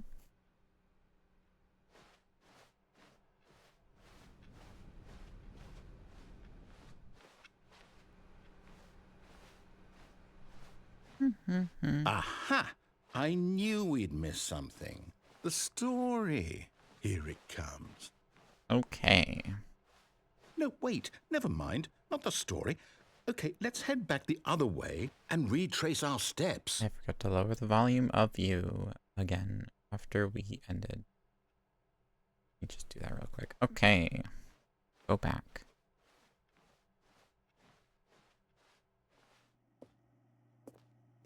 Now this...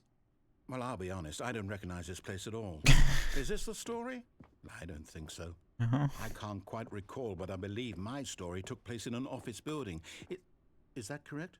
Do you remember, Stanley? Well, do you know what? Since I've completely forgotten what we were supposed to be doing, how about this? Okay. You win! Yay! Congratulations! I know you put in a lot of hard work, and it really paid off. So, good job. Forklift. Oh, no, I don't feel right about this at all. We both know you didn't put in any actual work for that win. Some people win fair and square, and this was not one of those situations. Ouch. Okay, I'm getting weirded out by whatever this place is. I don't care what might happen this time. I have to restart. Ow, my hand. That's cool. It specifically says the Stanley Parable 2 adventure line. All right, I've got a solution. This time, to make sure we don't get lost, I've employed the help of the Stanley Parable adventure line. Just follow the line. How simple is that? TM. The line trademark.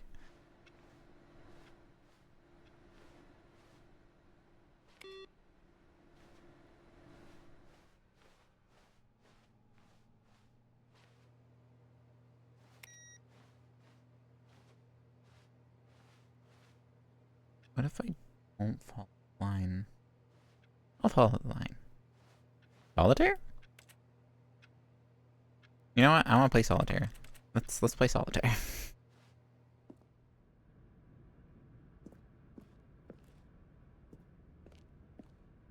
You see?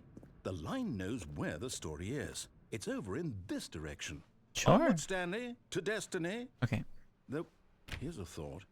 Wouldn't wherever we end up be our destination, even if there's no story there?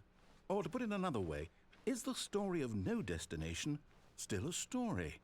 Simply by the act of moving forward, are we implying a journey such that a destination is inevitably conjured into being via the very manifestation of the nature of life itself? Okay, Stanley, I need to follow this train of thought for a minute. Just stick with me. Okay. Now, we can both agree that the nature of existence is in fact a byproduct of one's subjective experience of that existence, right? Okay.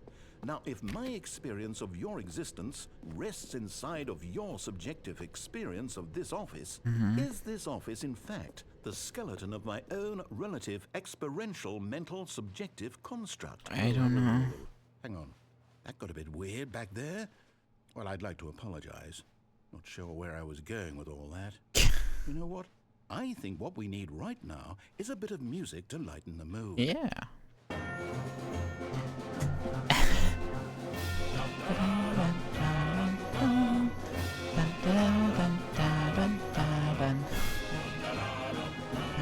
Why is the music so loud?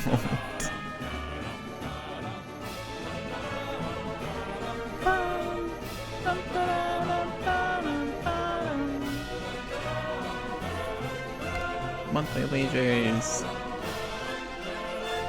Dun, dun, dun, dun.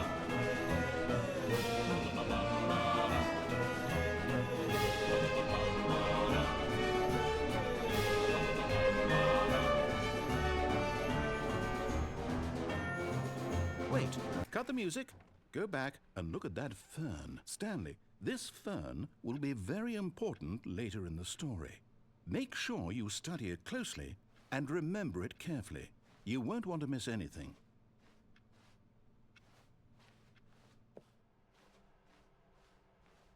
What was up with the what was but like hang on, what was with the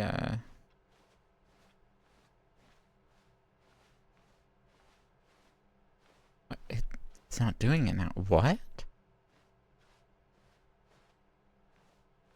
What? Huh? What? Okay. What was that? Wait, what? We're back at the office? No. Line, you do know we're looking for the Stanley Parable, right? The story? Is any of this ringing a bell?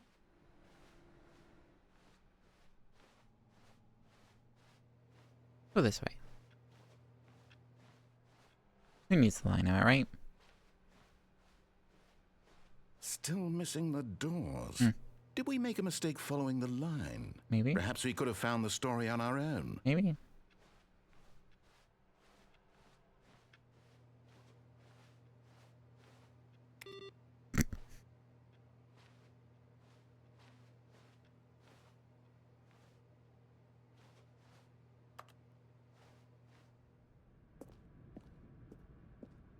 Oh, no, not again. Line, how could you have done this to us? And after we trusted you, after everything we've been through, you... Oh, I can't take this anymore. To hell with it. Restart.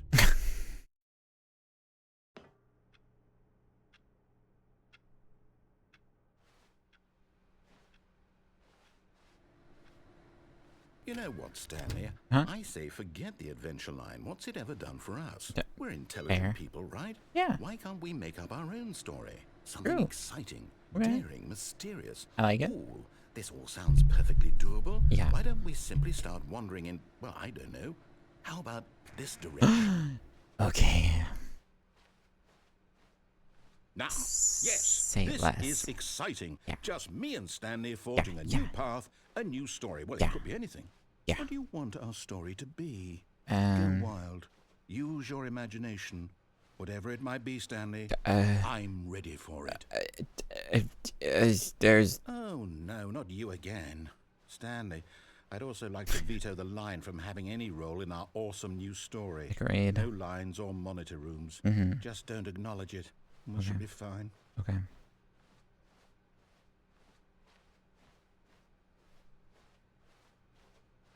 Ah, a choice. Yeah. We get to make a decision. From here, the story is in our control. Cool. How important we mustn't squander the opportunity. Okay. In fact, I believe I need a minute to think here. Okay. Just walk in circles for a minute. Okay, so I know that each door has to lead somewhere, which means that somewhere at the place where we're trying to go, there must be a reverse door that leads here. And that in turn means that our destination corresponds with the counter-inverted reverse door's origin. So starting from the right, let us ask, will taking the right door lead us to where we're going? And since the answer is clearly yes, then by all accounts, the door on the right is the correct one. Another victory for logic. Come, Stanley. Huh? Our destiny awaits. Oh. Okay. Oh, hold up. What's this? The confusion ending. You're telling me that's what this is? It's all one giant ending? And we're supposed to restart the game, what, eight times? That's really how all this schedule narrator goes? restarts the game. Fifth restart. Determined? So now, according to the schedule, I restart again. The Then only what? attempts to Am play I the just story, supposed to but is forget? prevented, unable to go What if I don't anywhere. want to forget? Do anything, My the game mind goes restarts on blank its simply own. because it's written here on Find this, the line again, this begin thing. following the line. Wall. Well, Of the who office that consulted has me? begun to When deteriorate. do I get Attempt to to make decide? a story Why here. don't I get a say in Area all of this? restarts. Is it really? No, it No can't longer an be. office, simply blank I don't want space. it to be. I don't Put want on the game blackness, to find a be bookstore. restarted. I don't Get want to bored forget and what's leave. going Narrator on. restarts I the don't want to game. be trapped Narrator's like gone this. after a I long time. won't Too many restart the game. times. I won't do it. Find a I won't bookstore, do get it. bored I and won't leave. do it. And the timer stopped? Does that mean, did we do it? Did we break the cycle? The, whatever it is that made this schedule? How would we even know? Will someone come for us? Will something happen? So, okay. I guess now we just wait. You know, I suppose in some way that this is a kind of story. Wouldn't you agree? I'm Yeah. not quite sure if we're in the destination or the journey, though they're always saying that life is about the journey and not the destination. So I hope that's where we are right now. We'll find out, won't we? I guess so. Eventually. Well, in the meantime, if you...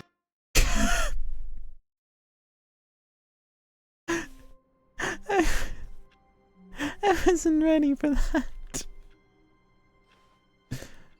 All of his co-workers were... Wait, no. This isn't the right office, is it? Is this Stanley's office? Is it not?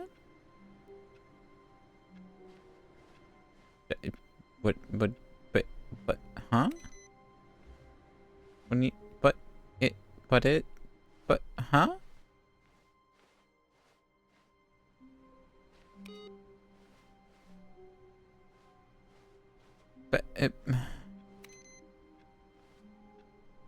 But, huh?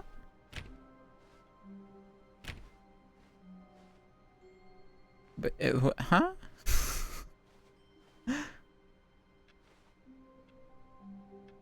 Bucket?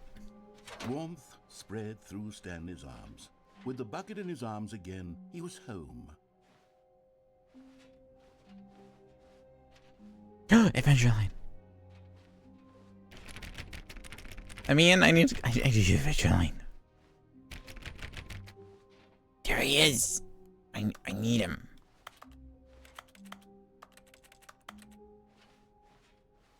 Stanley clutched the bucket tightly to his chest and entered the door on his left. This was not the correct way to the meeting room, but Stanley had felt the bucket calling to him, telling him that the Adventureline. lounge was simply the place to be. Adventureline. Adventureline. Adventureline. And here it was. Had the bucket turned out to be correct? Was this better than the... No. Never mind. The bucket was wrong. Stanley took the door on his left to go back to the meeting room. And so the two of them detoured through the maintenance section and walked straight ahead to the opposite door. No. No. Oh, good Stanley. I'm glad you found your way here. I knew you'd find this place eventually. Why is the baby here? I don't like the baby. Why is the baby here? You see, your friends and I are concerned for My you, bestie, the Stanley. broom closet. We've come together here because we care about you very much. It's this bucket you're carrying around everywhere. What about The it? bucket isn't even from the original Stanley Parable. It's just sequel content. But We're the ones that matter, Stanley. but- Classic characters from the first game, like the Adventure Line and Yeah, the Broom Closet. yeah. Because that's what fans want from a sequel. They want more of their favorite jokes, not this bucket that they've never seen before. Yes, I know I'm the one who gave you the bucket, but you're spending too much time with it. Don't you want another story involving the Adventure Line? We could make the Adventure Line go somewhere new. Yes, yes, that's what the fans want. Let's do it. Broom closet? Broom closet? I don't want the Adventure Line. I just want my bucket. Me, the bucket, and the broom closet. All that we need.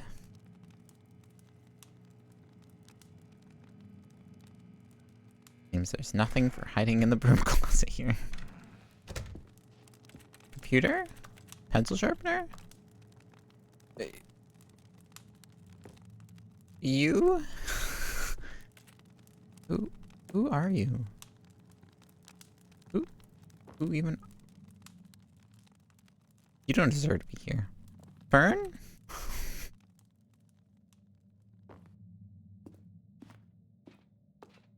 Whee! Wacky line. Who knows where it'll go off to next? Oh, and it played some silly music as well.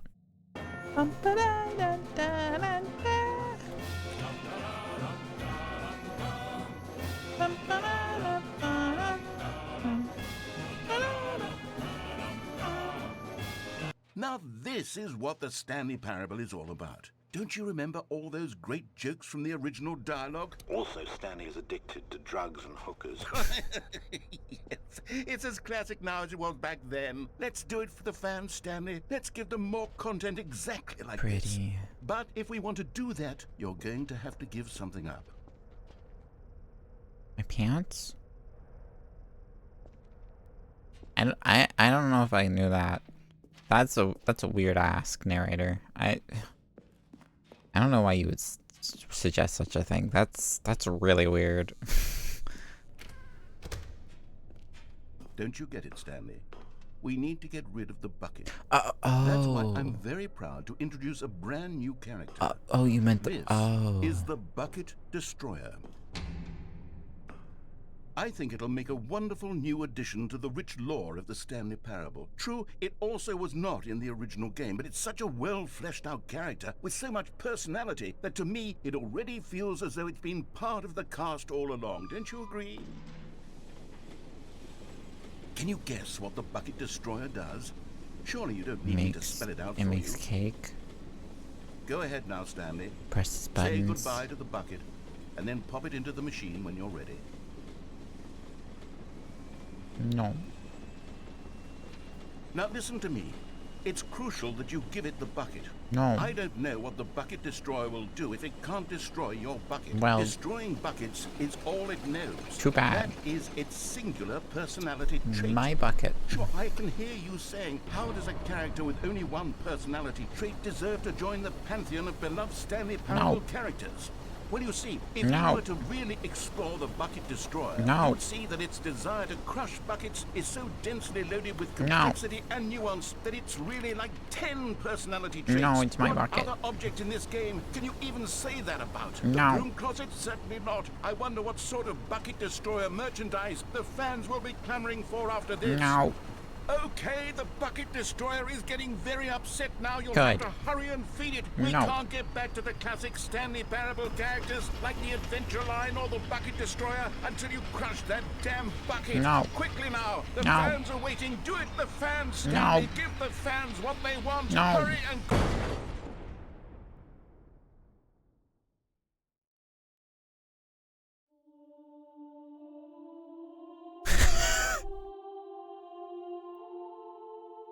bucket destroyer.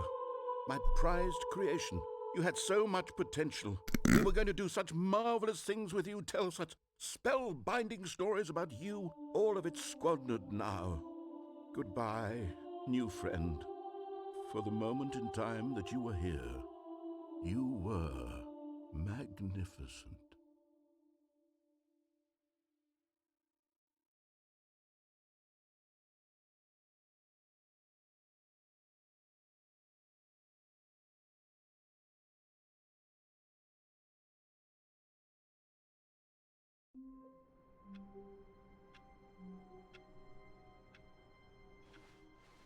Already this was uncomfortable, and Stanley decided that as soon as he found a new space he felt safe in, that he would never leave it again in his life.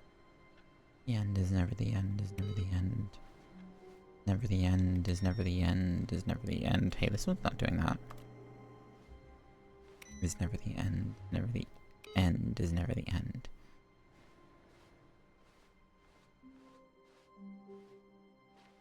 Never the— what in the world is going on?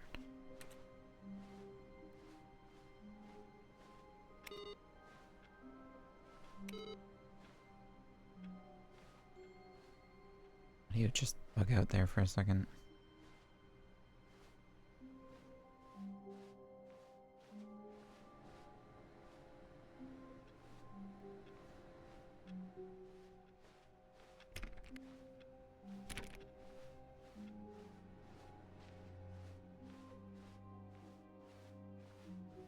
Stanley picked up the bucket and smiled.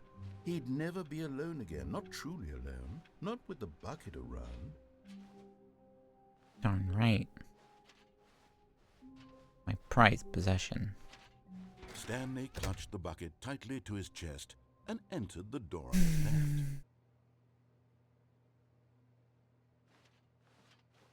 I missed the door. This was not the correct way to the meeting room, but Stanley had felt the bucket calling to him, telling him that the employee lounge was simply the place to be.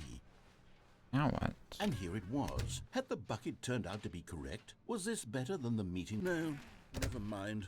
The bucket was wrong. Stanley took the door on his left to go back to the meeting room, and so the two of them detoured through the maintenance section and walked straight ahead to the opposite door.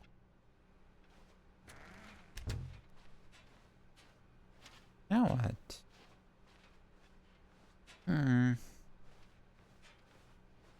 Still no one was here. Stanley needed the bucket's warmth and comfort now more than ever. Perhaps his boss's office was where he'd find answers. Room closet. Oh, Stanley, can you feel it? The broom closet. It wants the bucket. No. You can feel that, can't you? The aura of jealousy? It's as clear as day. Good. This broom closet believes it deserves the bucket. No. I can really feel it now. It's a bucket. It belongs in a broom closet. That's what the broom closet is trying to say here. No. It's supposed to go with the other cleaning supplies. No. Good for you, Stanley. No. Don't give in. Don't hand over the bucket. I won't. I know how hard it must be, given the pressure that the broom closet is putting on your shoulders right now, but you have to be strong. My bucket. This is your bucket. Yes. This is your companion My bucket. and lifelong friend. You can't hand it over. Oh, no. No. We're getting into name-calling now, it seems. Is this how low the broom closet has sunk, that it has to resort to this stream of petty insults simply in order to get you to hand over the bucket? I thought we were Stanley, friends. I never liked this broom closet for a variety of reasons, but even this is worse than I had imagined. And wait, now the broom closet has the gall to imply that you and the bucket are not truly deep and lasting friends? What? That your relationship is purely superficial and convenient? That your life is so banal and meaningless that you'd feel the same sort of kinship towards any inanimate object which happened to lay in your path in an even partially enticing manner? Well, Not true. never. Go on, Stanley. Lay into it. Really tell the broom closet off for its demeaning comments. Well, Expand on the wide variety of experiences you and the bucket have shared together. Go through each of them point by point. at least I'm. Share your journal entries detailing the rich emotional landscape of your feelings for the bucket, as they have changed and evolved over the years. At least I'm more than a closet for brooms. You would never understand. Me and the bucket have a Okay, bond. I've got you something which I think will help settle this debate once and for all. Here we go. There. Now it's settled. No more debate, no more discussion. Take a hike, Broom Closet, with all your meandering philosophical diatribes about the nature of cleaning supplies and their relationship to broom closets in the natural order of things.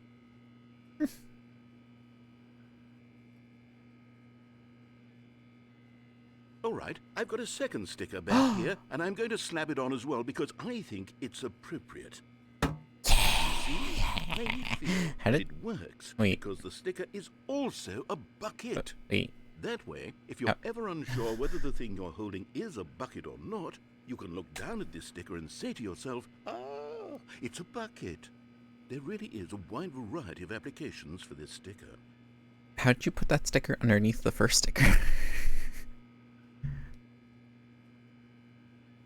You know what? I could take the name-calling and the dismissal of your kinship with the bucket, but now the Broom Closet is just giving us a silent treatment. Rude. And to be honest, I'm sick of the pettiness on display. You can stay here all you like, but I've had it with this impetulant room of cleaning supplies. Easily the most childish such room I've ever been in. I'll see you outside, and we can get on with the story about you and your bucket. Okay. I would like another sticker, though. If I get another sticker, that'd be cool. Maybe then I will join you.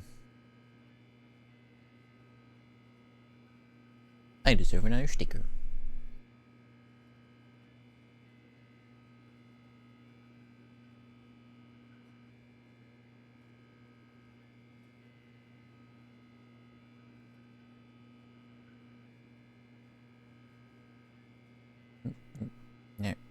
Narrator?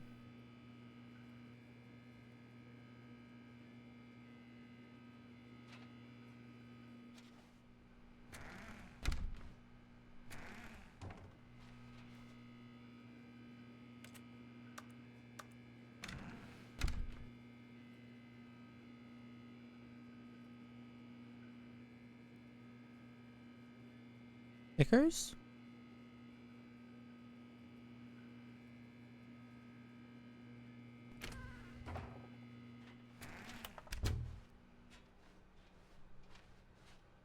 Okay.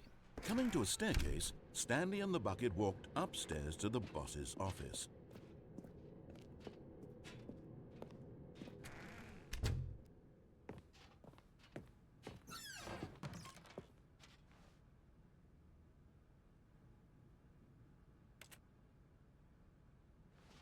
What other secrets can I find?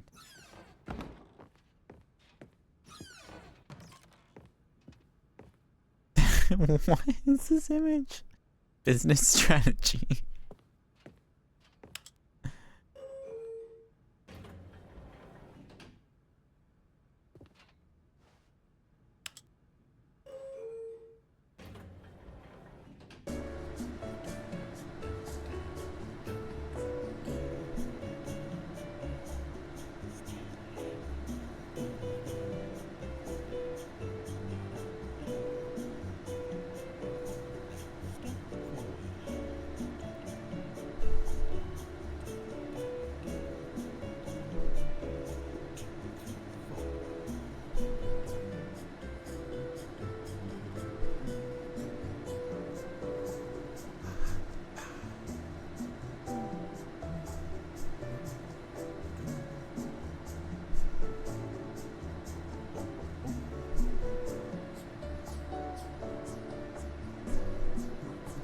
I guess this is different.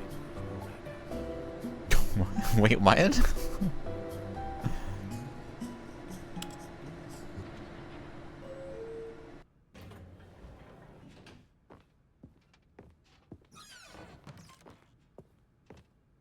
was hoping there's something different.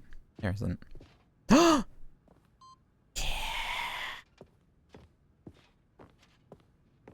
Stepping into his manager's office, Stanley was once again stunned to discover not an indication of any human life. Crushed by the weight of this revelation, Stanley may have broken down into an emotional dumpster fire if not for the soothing presence of the bucket. Even now, in his darkest of hours, did the bucket's warmth and guiding light pierce the dark clouds of confusion and chaos. It would be with him always. The bucket would, and he knew it. The two of them were inseparable. At this point, Stanley was so absorbed in the tender spiritual connection he shared with the bucket What's the that he password? didn't notice the keypad behind the boss's desk. Nor in his bliss of simply being near the bucket did he have any notion that the PIN number for the keypad was 2845. But Stanley guessed the correct code by sheer luck. Was it that the bucket knew all along? Was the bucket guiding him? Yes, this is certainly the most logical explanation. Pardon me, excuse me, sorry, excuse me.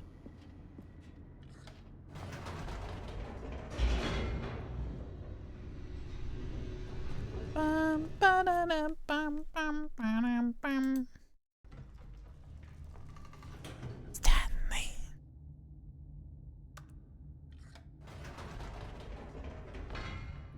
Wait, Stanley said to the bucket. Can we go back up? When I was pressing those keypad buttons, there was something very intriguing about the number 3. I want to go back so I can try pressing the number 3 again.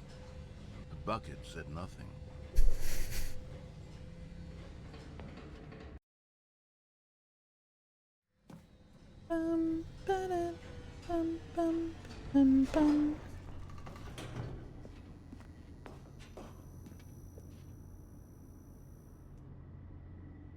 Here we are, said Stanley. Now I'm going to try out that number 3 button.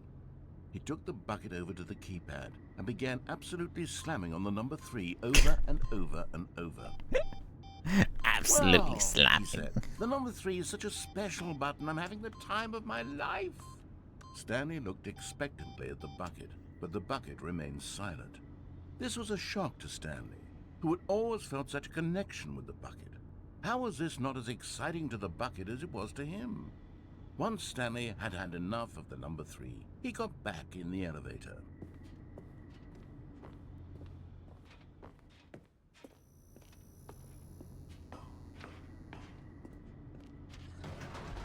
Perhaps the bucket had missed something.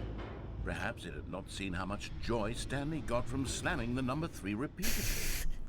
I love the specification of slamming the button. A hint of regret nagged in the back of Stanley's mind. Should he demonstrate the number 3 for the bucket again? Yeah. Yeah. No, said Stanley to the bucket. You can't go on yet. Not till you understand how much the number 3 means to me. You and I have been through so much together, and I just want you to see what I see. Feel the happiness I feel. He smiled at the bucket, and the bucket said nothing.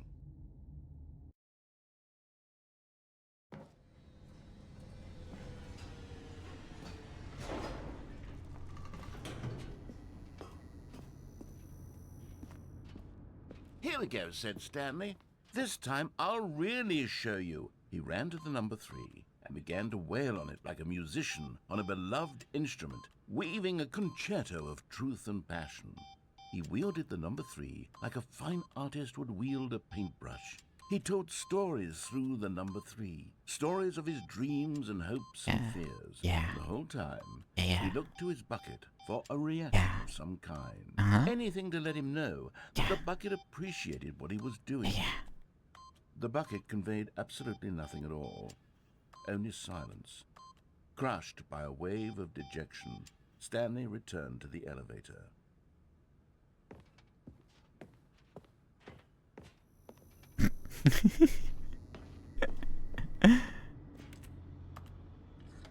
Stanley and the bucket were so close. They'd always been there for one another. Why suddenly could the bucket not connect with this passion of Stanley's? The question caused Stanley to ruminate the whole way down the elevator. He knew that there must be a way to get through to the bucket, to communicate fully with his dear friend. Surely there was a solution, mustn't there be?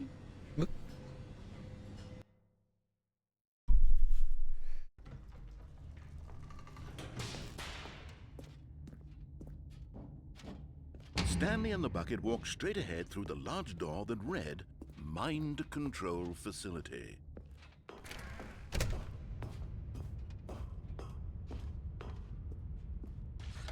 The lights rose on an enormous room packed with television screens. What horrible secret did this place hold? Stanley and the bucket both wondered to themselves.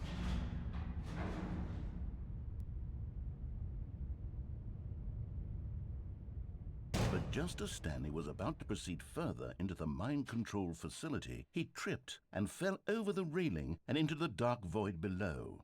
Thankfully, he fell directly onto the bucket, which safely cushioned his fall. Now, what to do next? Stanley wondered. Stanley and the bucket could find no way out of this enormous pit, and so eventually they decided that the best thing to do would be to simply get comfortable down here. So they set up a little couch and relaxed. Wait. It really wasn't so bad down here, a bit cold perhaps. After some time had gone by, they installed a few shelves now as we're well, talking. and a sort of kitchenette that was useful for when the bucket That's was shelves. paninis. But it wasn't until the rugs and the standing lamps came in that it really started to feel like a home. In fact, after some time, Stanley realized that it had been ages since he had even thought of the mind control facility at all. He'd never gotten to fully explore what was up there, never been able to unearth the many mysteries of the mind control facility. This lack of closure began to eat at him.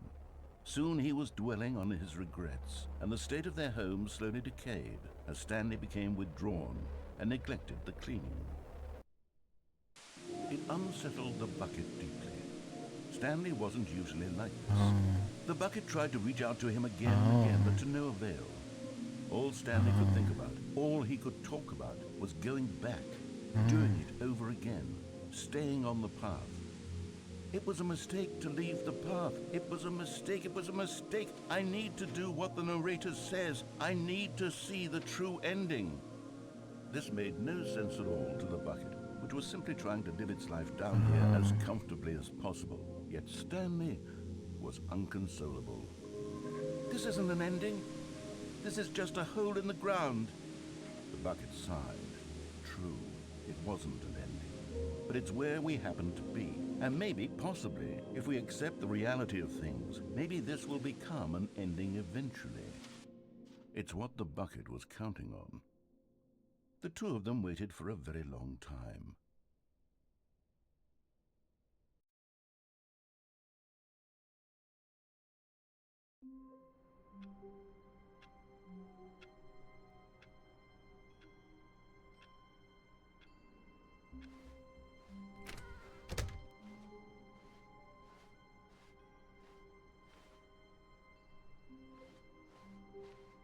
The good old bucket.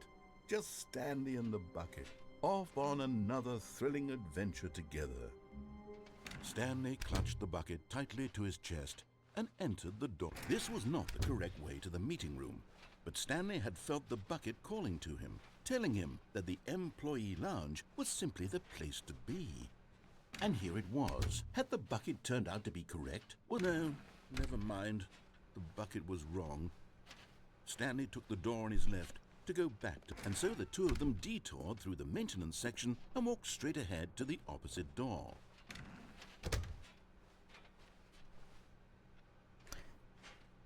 I'm confuzzled. Still no one was here. Stanley needed the bucket's warmth and comfort now more than ever. Perhaps his boss's office was where he'd find answers. Stanley, we must move on from this broom closet, simply because I have no remaining stickers. If I did, you can guarantee we'd be in here for hours. But alas, no stickers. Okay.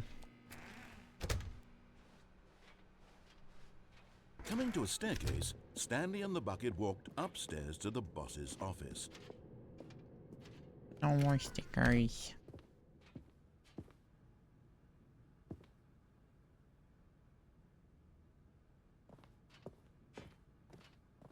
Stepping into his manager's office, Stanley was once Oh, is again it 2845? stunned to discover not an indication of any human life. But Stanley guessed the correct code by sheer luck. Was it that the bucket knew all along? Was the bucket guiding him? Yes, This is certainly the most logical explanation.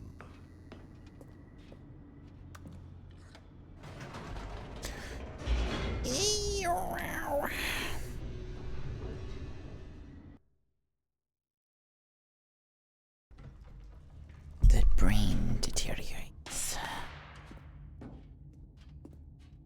Stanley and the bucket walked straight ahead through the large door that read, Mind Control Facility.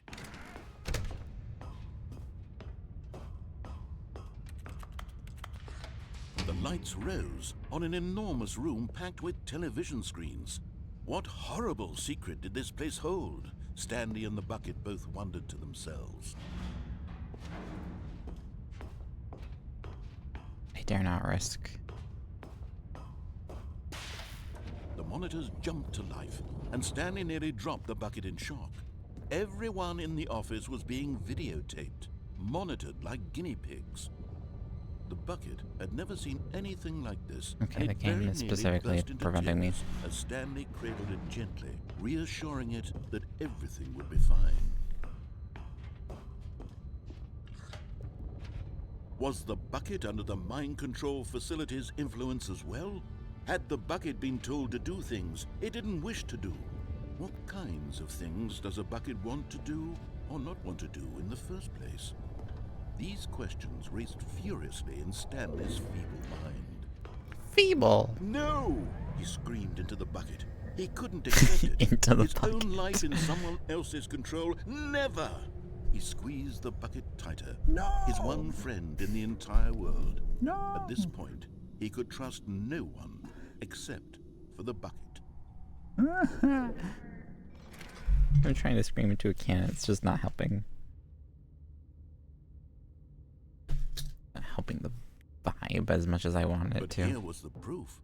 The heart of the operation. Controls labeled with emotions. Happy, or sad, or content. Walking, eating, working, all of it monitored and commanded from this very place. And as the cold reality of his past began to sink in, Stanley decided that this machinery would never again exert its terrible power over another human life. For he and the bucket would dismantle the controls for good. Two best friends, Stanley and the bucket, up against the world. They high-fived in a really cool way, and the bucket made a sassy comment about taking down the system.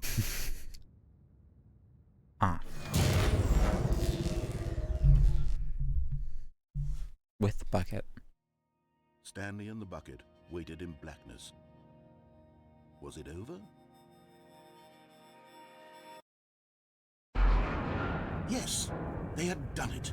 Stanley and the bucket had defeated their greatest and darkest enemy, freed themselves from the tyrannical grip of the evil mind control machine. Freedom was now mere moments away.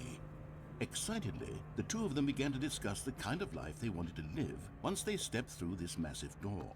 The bucket wanted to learn to roller skate. Stanley wanted to sneeze in every country on Earth. Both of them wanted to begin watching a movie, any movie, but then stop it halfway through and begin watching it in reverse from the end. True, it was a simple life they envisioned, but it was one they'd lived together, with one another to lean on, to trust, to support. What? Wait. What was happening? Why had the door stopped? Was Stanley and the bucket not about to be freed? An unbearable silence filled the room, lingering in uncertainty, until finally the truth hit Stanley square in the face. This building did not want the bucket to leave. Even the facility itself recognized the incredible calming presence of the bucket, needed the soothing warmth of the bucket, would go to any lengths not to part with the bucket. No. Stanley can't leave this place. Not while he has such a precious bucket in his arms. Not while this building has anything to say about it. Stanley realized he would never again leave this very room. But at least he has the bucket. To be trapped eternally in darkness isn't really so bad, Stanley thought to himself. As long as I have my bucket with me, right? I'll be okay, won't I? Stanley gulped. Very soon now, he was about to find out. I know what.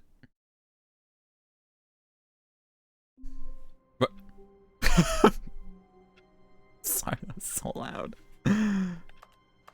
That caught me off guard. All of his co-workers were gone. What could it mean? Stanley decided to go to the meeting room. Perhaps he had simply missed a memo. That was a weird bug. Where are we going today? The bucket asked. Stanley just smiled. Anywhere they went together would be perfectly fine with him. Stanley clutched the bucket tightly to his chest and entered the door on his left.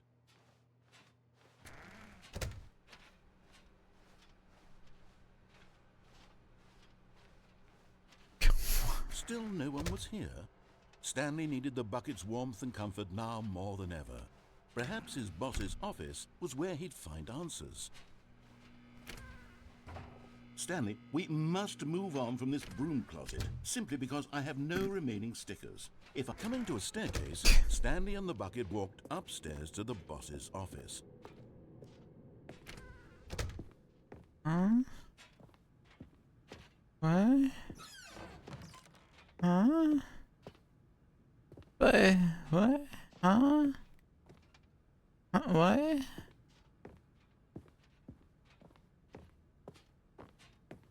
Stepping into his manager's office, Stanley was once again stunned to discover not an indication of any human life. Crushed by the weight of... But Stanley guessed the correct code by sheer luck. Was it that the bucket knew all along? Was the bucket guiding him? Yes, this is certainly the most logical explanation. Huh?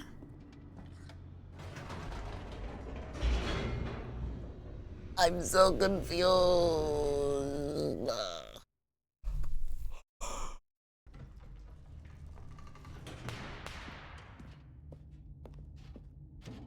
Stanley and the bucket walked straight ahead through the large door that read, Mind Control Facility. Confuzzled. The lights rose on an enormous room packed with television screens. What horrible secret did this place hold? Stanley and the bucket both wondered to themselves.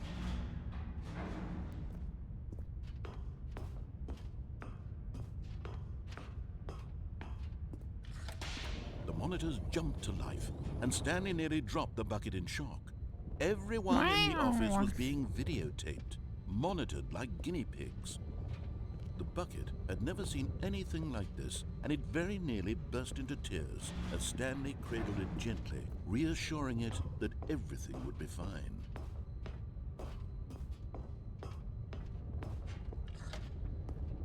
Was the bucket under the mind control facility's influence as well?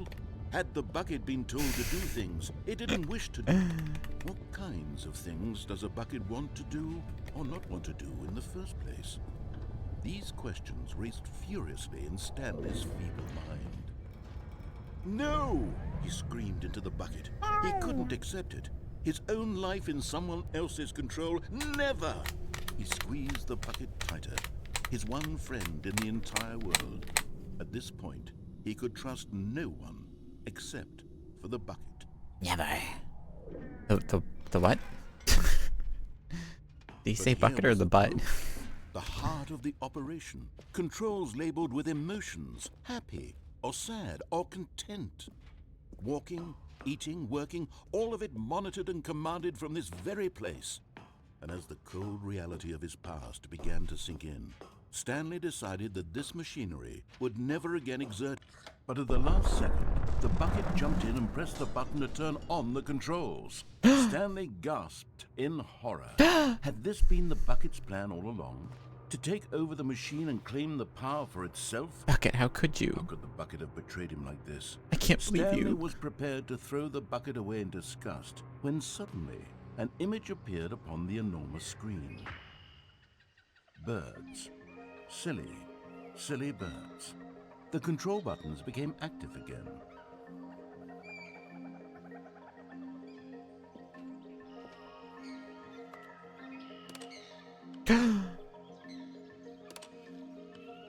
Stanley flipped through one video of silly birds after another, and then it dawned on him.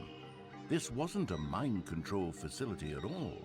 It was a facility for monitoring and surveilling silly birds all over the world.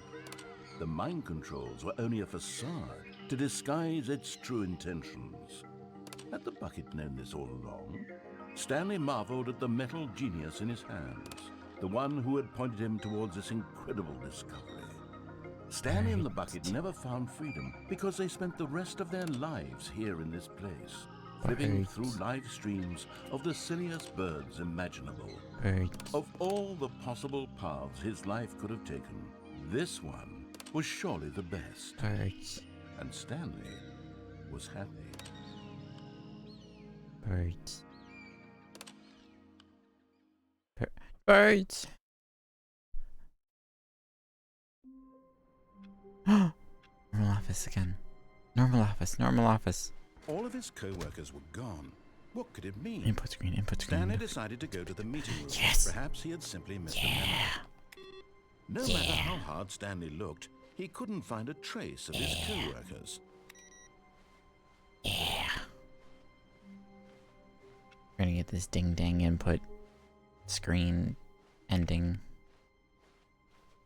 When Stanley came to a set of 2 open doors, he entered the door on his left. Just kidding. This was not the correct way to the meeting room, and Stanley knew it perfectly well. Perhaps he wanted to stop by the employee lounge first, just to admire it. It was okay. Oh, When it was eager to okay. get back to business, Stanley took the first open door on his left. It was okay. Stanley was so bad at following directions, it's incredible he wasn't fired years ago. But in his eagerness to prove that he is in control of the story and no one gets to tell him what to do, Stanley leapt from the platform and plunged to his death. Good job, Stanley. Everyone thinks you are very powerful. Thank you.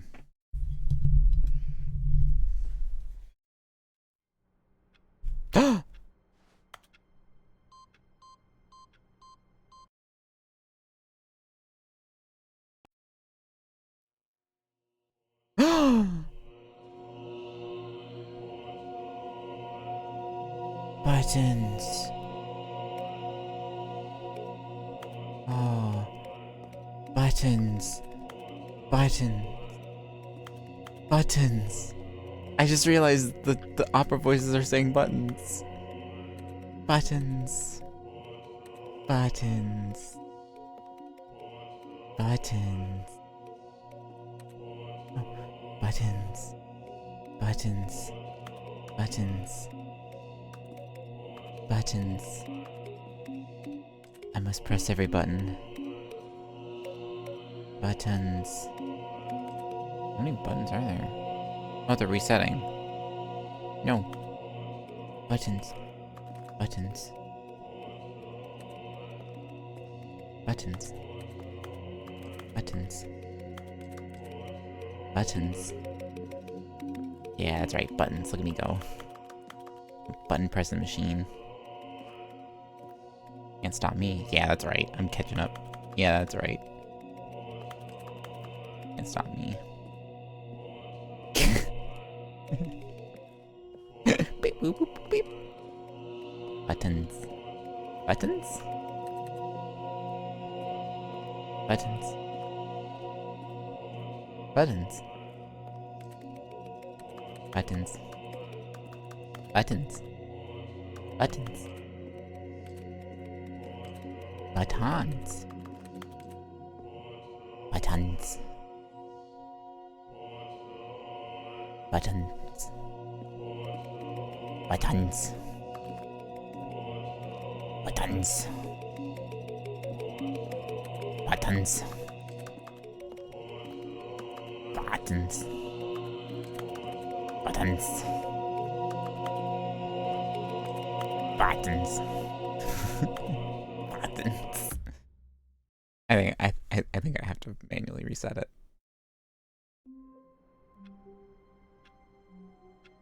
I did it. Mission accomplished.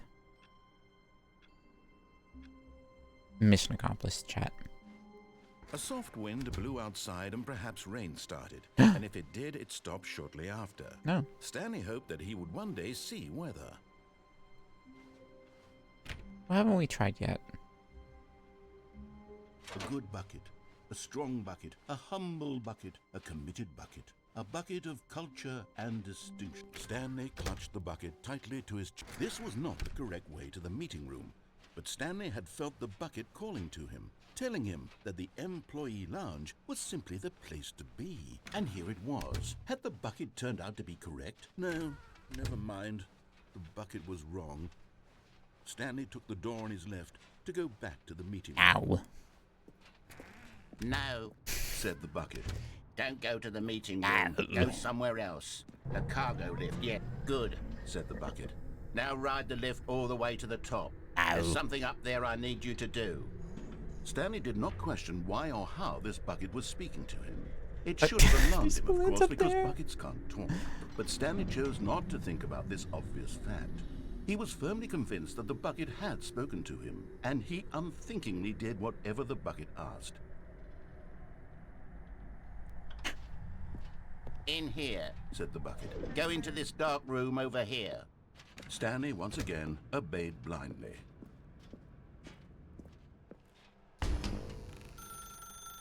Now pick up the phone. Said the bucket. Pick up the phone, and it will take us back home, where we can go about life together. Whoa, hold on. Why did you unplug the phone? Were you trying to resist the bucket's orders? Stanley, I was joking. Obviously, the bucket isn't talking to you and telling you to do things. Buckets can't talk. It was a joke. Don't you get the joke? It's funny, Stanley. A talking bucket. Can't you see how... Oh, goodness. I must have really bungled up the delivery if you actually took me seriously. Where did I mess up the joke? Should I have paused for longer or spoken quicker? Comedic timing is so difficult. I wish I were better at it. But there isn't exactly an instructional video on comedy that one can watch to fully... Oh, wait, yes, there is. It's sitting right here. Let's take a look. Oh, wait, no, actually there is. Hang on. What is comedic timing? Oh, What it's is comedic timing? How does it work? How long the should comedic it timing last? video again. How can it be used to effectively silence your political enemies? And more importantly, can it be taught in its entirety within 90 seconds? Oh wait, no, Thankfully, this was the answer to all of these like questions plot is device or something like yes. that last time. Let's dive deeper. If you've ever told a joke or made someone laugh, in all likelihood, you did it while standing 50 to 80 centimeters from them in a room of no more than 76 degrees Fahrenheit, with one of your arms raised straight upward at a 15-degree angle from your body. These are the optimal conditions for good comedic timing. To begin the joke, start by stating and spelling your name.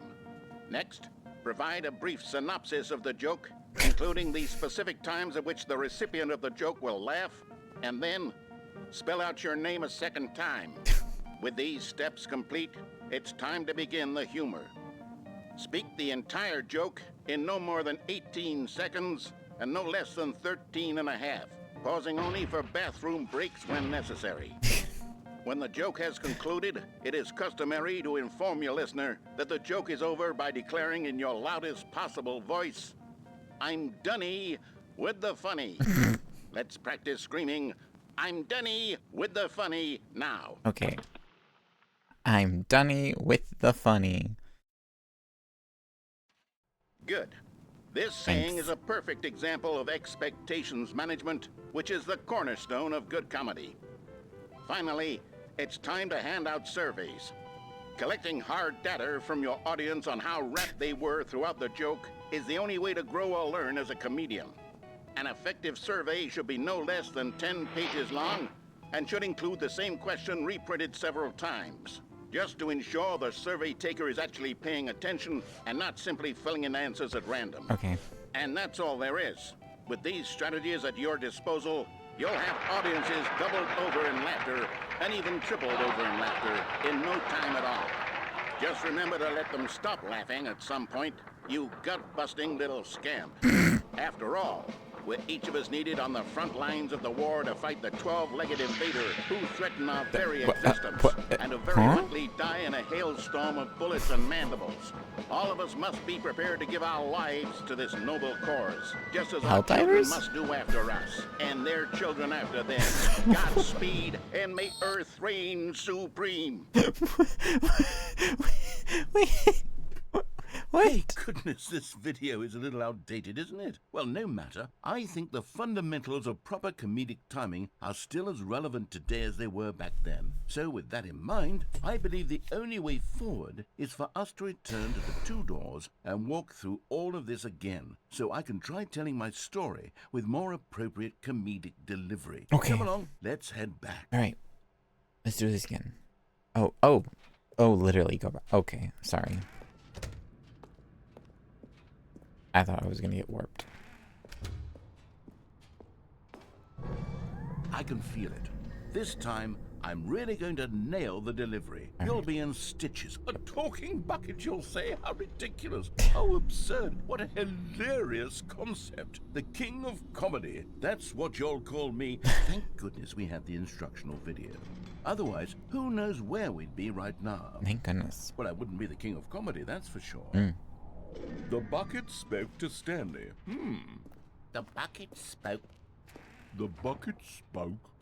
Oh, I'll figure it out on the fly. No need to overthink things. No. Wait, where'd my bucket sticker go? I only have one sticker on my bucket. This isn't my bucket. Where's this imposter bucket? How long has that second sticker been missing? Here we go. You ready? When Stanley and the bucket came to a set of two open doors, they entered the door on the left.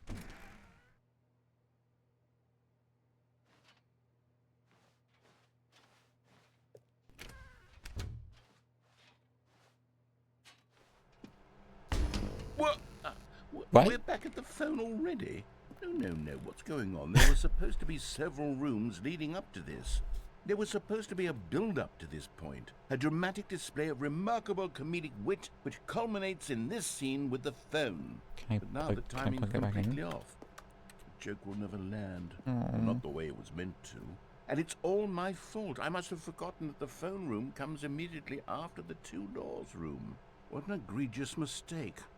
I've made a fool of myself. Oh. I don't deserve the title of King of Comedy. I'm nothing. No. I'm not even the lowliest joke-telling whelp. No. I think I need to go back and rewatch that instructional video again. Oh. Yes, surely that will help me improve my... Here we go. You ready? Okay. When Stanley and the bucket came to a set of two open doors, they entered the door on the left. Right. I chose the wrong door. What? We're back at the phone already? No. Here we go. You ready? When Stanley and the bucket came to a set of two open doors, they entered the door on the left. Door on the right. How silly. What? We're back at the phone already? No. All right, I see we're in a loop. I'll actually do Here we go. what it wants me You to. ready? When Stanley and the bucket came to a set of two open doors, they entered the door on the left. Okay. No. You were supposed to go through the door on the right, leading back to the phone. Oh. Did you not even look at the instructional video? I think this is all covered very clearly. There's no way I can make the comedic timing work now. It's done. The joke is completely done and over. It's all your fault, Stanley. Sorry. I'm going to be ridiculed in the community of other joke writers. I'm going to be shamed at Room every closet. one of our meetings from now on. Room closet. All because you couldn't watch a simple video and take a hint. Oh Are you god, how proud many of yourself, stickers? Oh. Stanley? Are you proud? I think he might have been offended. Stanley, you love the bucket so much it's like you... it's as though all of your other most prized possessions pale in comparison. Yes. Well, let me try that again, Stanley. I heard that you are pale with shame over how unabashedly in love with a bucket you are. No? Still not? Is I'm done with the funny. Pale with shame. I'm done with the funny. Pale. You're forgetting. What's another word to describe a bucket? Stanley, this bucket is so metal. I think I saw it playing guitar. Done with the funny. No. We're getting away from making fun. Done with the funny. Obsession with the bucket, which was the whole point of this. I'm no good at these. Done with the funny. Need more instructional videos. That's exactly what it is. That's what will make me the king of comedy again. Done with the More funny. Instructional videos. Let's see. Stanley doesn't know to laugh because you're not saying I'm done with the funny. He didn't say done with the funny. How was Stanley supposed to know to laugh? All of his co-workers were gone. There was no What could it survey. mean? Stanley decided to go to the meeting room. Perhaps he had simply missed a memo. Why is it going left instead of right?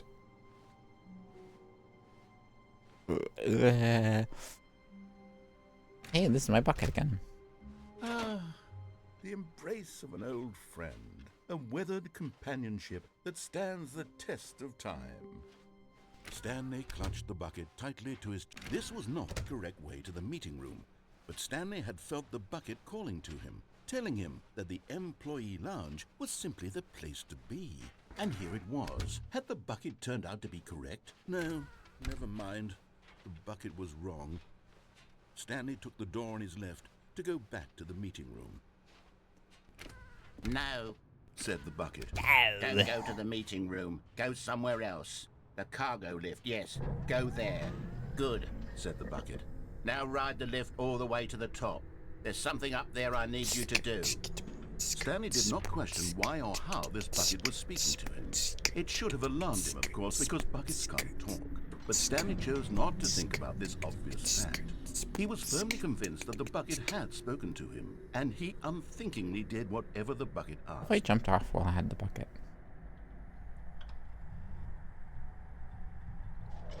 In here. Said the bucket. Go into this dark room over here. Stanley once again obeyed blindly. Now pick up the phone. Said the bucket. Pick up the phone, and it will take us back home, where we can go about life together.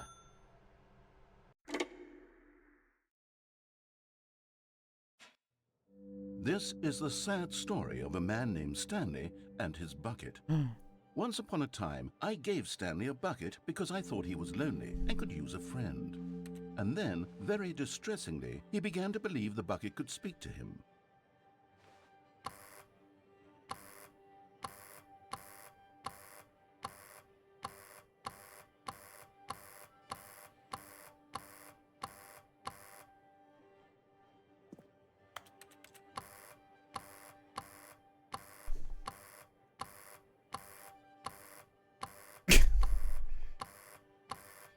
No, nothing? Okay.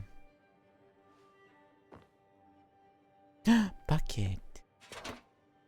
Hello, Stanley. It's me, your bucket. Press circle to take me to work with you. The Stanley Parable Reassurance Bucket was merely meant to provide the comforting glow of companionship. It doesn't literally talk and give you orders. Whatever Stanley is hearing the bucket say to him is just in his head.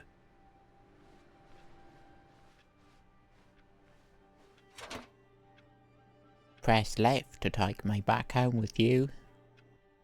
Lately, I've been concerned about him. Wouldn't you be concerned as well? To see him delusional like this, obsessing over an inanimate metal object? I want to say something to him, but I don't know how I can convince him. I don't know if he'll listen. Jazz! Press right to go back to work. Oh, I'll try anyway. Stanley, can you hear me? Listen to me. It's just a bucket. It can't think, it can't talk. All it will ever truly do for you is effectively transfer a liquid from one location to a different location. That's it. It doesn't do anything else. Don't listen to the loud man. Press square for us to go back home. You see, he's not listening. He's still taking orders from the bucket.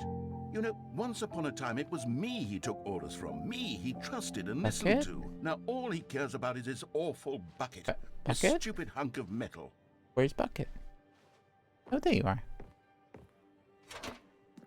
Press triangle to ignore anyone in your life except for me. It's sad, but I suppose he doesn't need me anymore.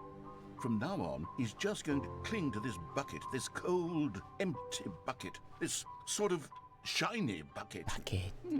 Well, I'll give it this. The bucket does have a nice shine to it. You believe I'm real, don't you, Stanley? Best right to go back home. Yes, I suppose on closer inspection that it doesn't quite look like your average Hello, hardware Bucket. store bucket. What you watching? It's just a little more, what am I trying to say? Sturdier, more capable of transporting liquid. Like it would be better at moving an amount of water from one room to another. Press up to relive the same day with me, over and over. Oh my God, what am I saying? Better at carrying water from room to room. It's a bucket. It's literally just a bucket.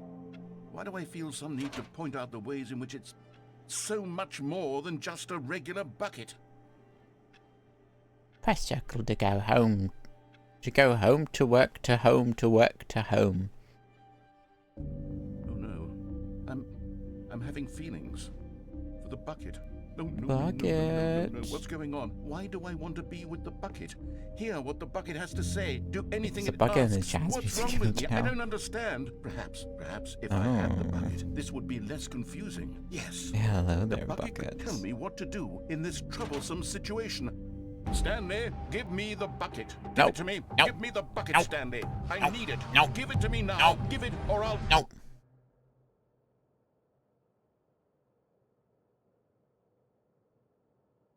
Go back to work, Stanley.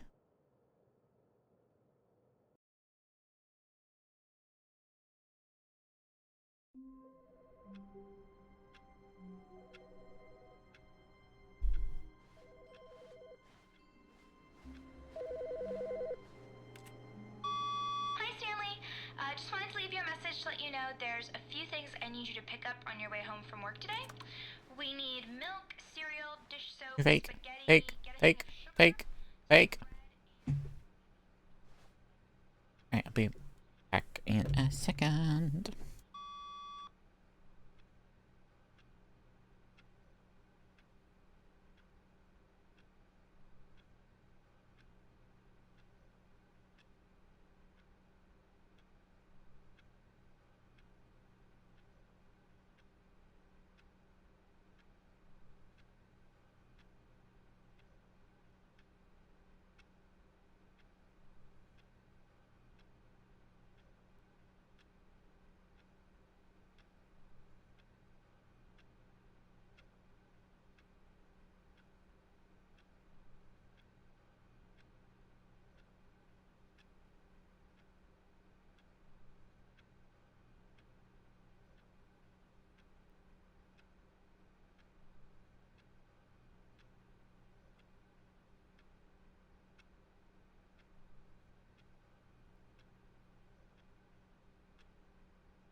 Stanley. Stanley, it's me, the bucket. Stanley, come back to me. Stanley, don't leave me. Don't leave me here, Stanley. Stanley, don't. Stanley, come back. Stanley. When Stanley came to a set of 2 open doors, he entered This was not the correct way to the meeting room, and Stanley knew it perfectly well. We'll do one more Perhaps ending and then we'll he call wanted to it. stop by the employee lounge first, just to admire it. It was okay. It was okay. But eager to get back to business, Stanley took the first open door on his left. I know you can close that door. Stanley was so bad at following directions, it's incredible he wasn't fired years ago. Look, Stanley, I think perhaps we've gotten off on the wrong foot here. I'm not your enemy, really, I'm not. I realize that investing your trust in someone else can be difficult, but the fact is that the story has been about nothing but you. Sure, this is gonna be a There's someone you've been neglecting, vanilla ending. Stanley. Someone you've forgotten about. I don't know what else has been changed in this Stop game. trying to make every decision by yourself. Now, I'm not asking for me. This is it, Stanley. Your chance to redeem yourself. To put your work aside. To let her back into your life. She's been waiting. That's her, Stanley. You need to be the one to do this. To reach out to her. If you can truly place your faith in another, then pick up the phone.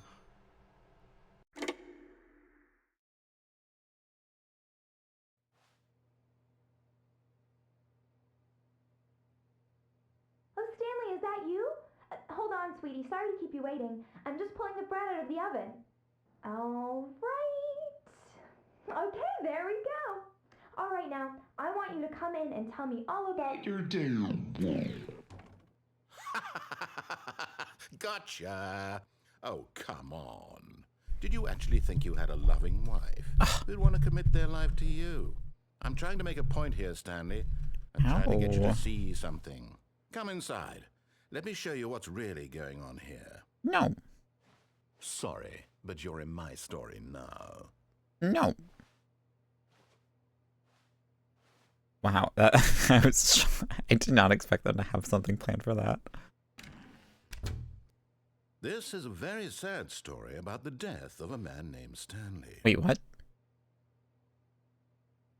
Good morning, play 427. Press circle on your controller. Stanley is quite a boring fellow. He has a job that demands nothing of him, and every button that he pushes is a reminder of the inconsequential nature of his existence. Please press right. Look at him there, pushing buttons, doing exactly what he's told to do. Now he's pushing a button.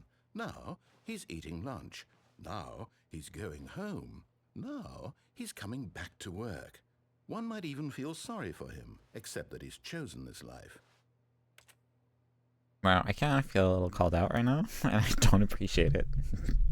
Please press square. But in his mind, he can go on fantastic adventures. From behind his desk, Stanley dreamed of wild expeditions into the unknown, fantastic discoveries of new lands. It was wonderful, and each day that he returned to work was a reminder that none of it would ever happen to him. Please press triangle to watch TV. And so he began to fantasize about his own job. First, he imagined that one day while at work, he stepped up from his desk to realize that all of his co-workers, his boss, everyone in the building had suddenly vanished off the face of the earth. You know what? That was clever. The thought excited him terribly. That was clever. Please press circle to spend time with the boys. So he went further. He imagined that he came to 2 open doors and that he could Give me go to look through at the TV either. and then change the At TV. last, choice. It barely even mattered what lay behind each door. The mere thought that his decisions would mean something was almost too wonderful to behold. Press down to prepare dinner. As he wandered through this fantasy world, he began to fill it with many possible paths. That's and actually really clever. destinations. Down one path lay an enormous round room. All my attention to that area. And mind controls. And down another was a yellow line that that's so in many cool. directions. And down another was a game with a baby. And he called it the Stanley Parable. Oh, that floor bleed is so cool. Press down to tell your kids a story. It was such a wonderful fantasy. Oh, the texture work is so cool. I mean, there's a little bit of a seam right there, but it looks so cool. Again, over and over, oh, wait, no. Oh, that's intentional. That's intentional. That's so cool. Surely there's an answer down some new path, mustn't there be? Perhaps if he played just one more time. Please press X to tell your wife you love her. But there is no answer. How could there possibly be? In reality, all he's doing is pushing the same buttons he always has. Nothing has changed. The longer he spends here, the more invested he gets. The more he forgets which life is the real one. Press down to go to sleep. And I'm trying to tell him this. That in this world he can never be anything but an observer. Merge is that so as long as he remains here, he's slowly killing himself. But he won't listen to me. He won't stop. Oh, the ceiling's doing it too. Stanley, the next time the screen asks you to push a button, do not do it.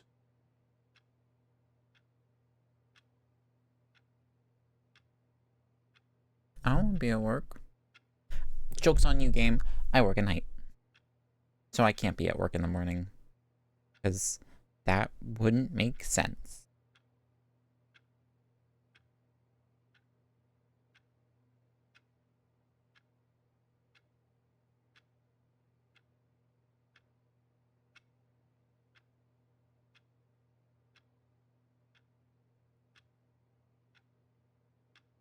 Okay. You see? Can he just not hear me? How can I tell him in a way that he'll understand that every second he remains here, he's electing to kill himself? How can I get him to see what I see? How can I make him look at himself? Press X to question nothing. I suppose I can't. Not in the way I want him to. But I don't make the rules. I simply play to my intended purpose, the same as Stanley. We're not so different, I suppose. I'll try once more to convey all this to him. I'm compelled to. I must. Perhaps, well, maybe this time he'll see. Maybe this time. And I tried again, and Stanley pushed a button. And I tried again, and Stanley pushed a button. And I tried.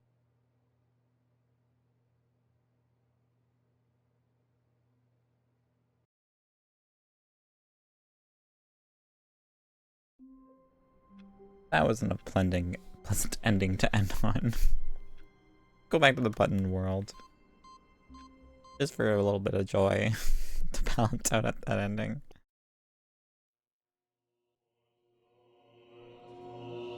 Button. Button. Button. Buttons. Buttons.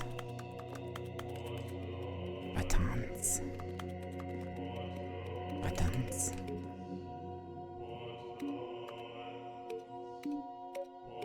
Buttons. Buttons. Buttons. Buttons. Buttons.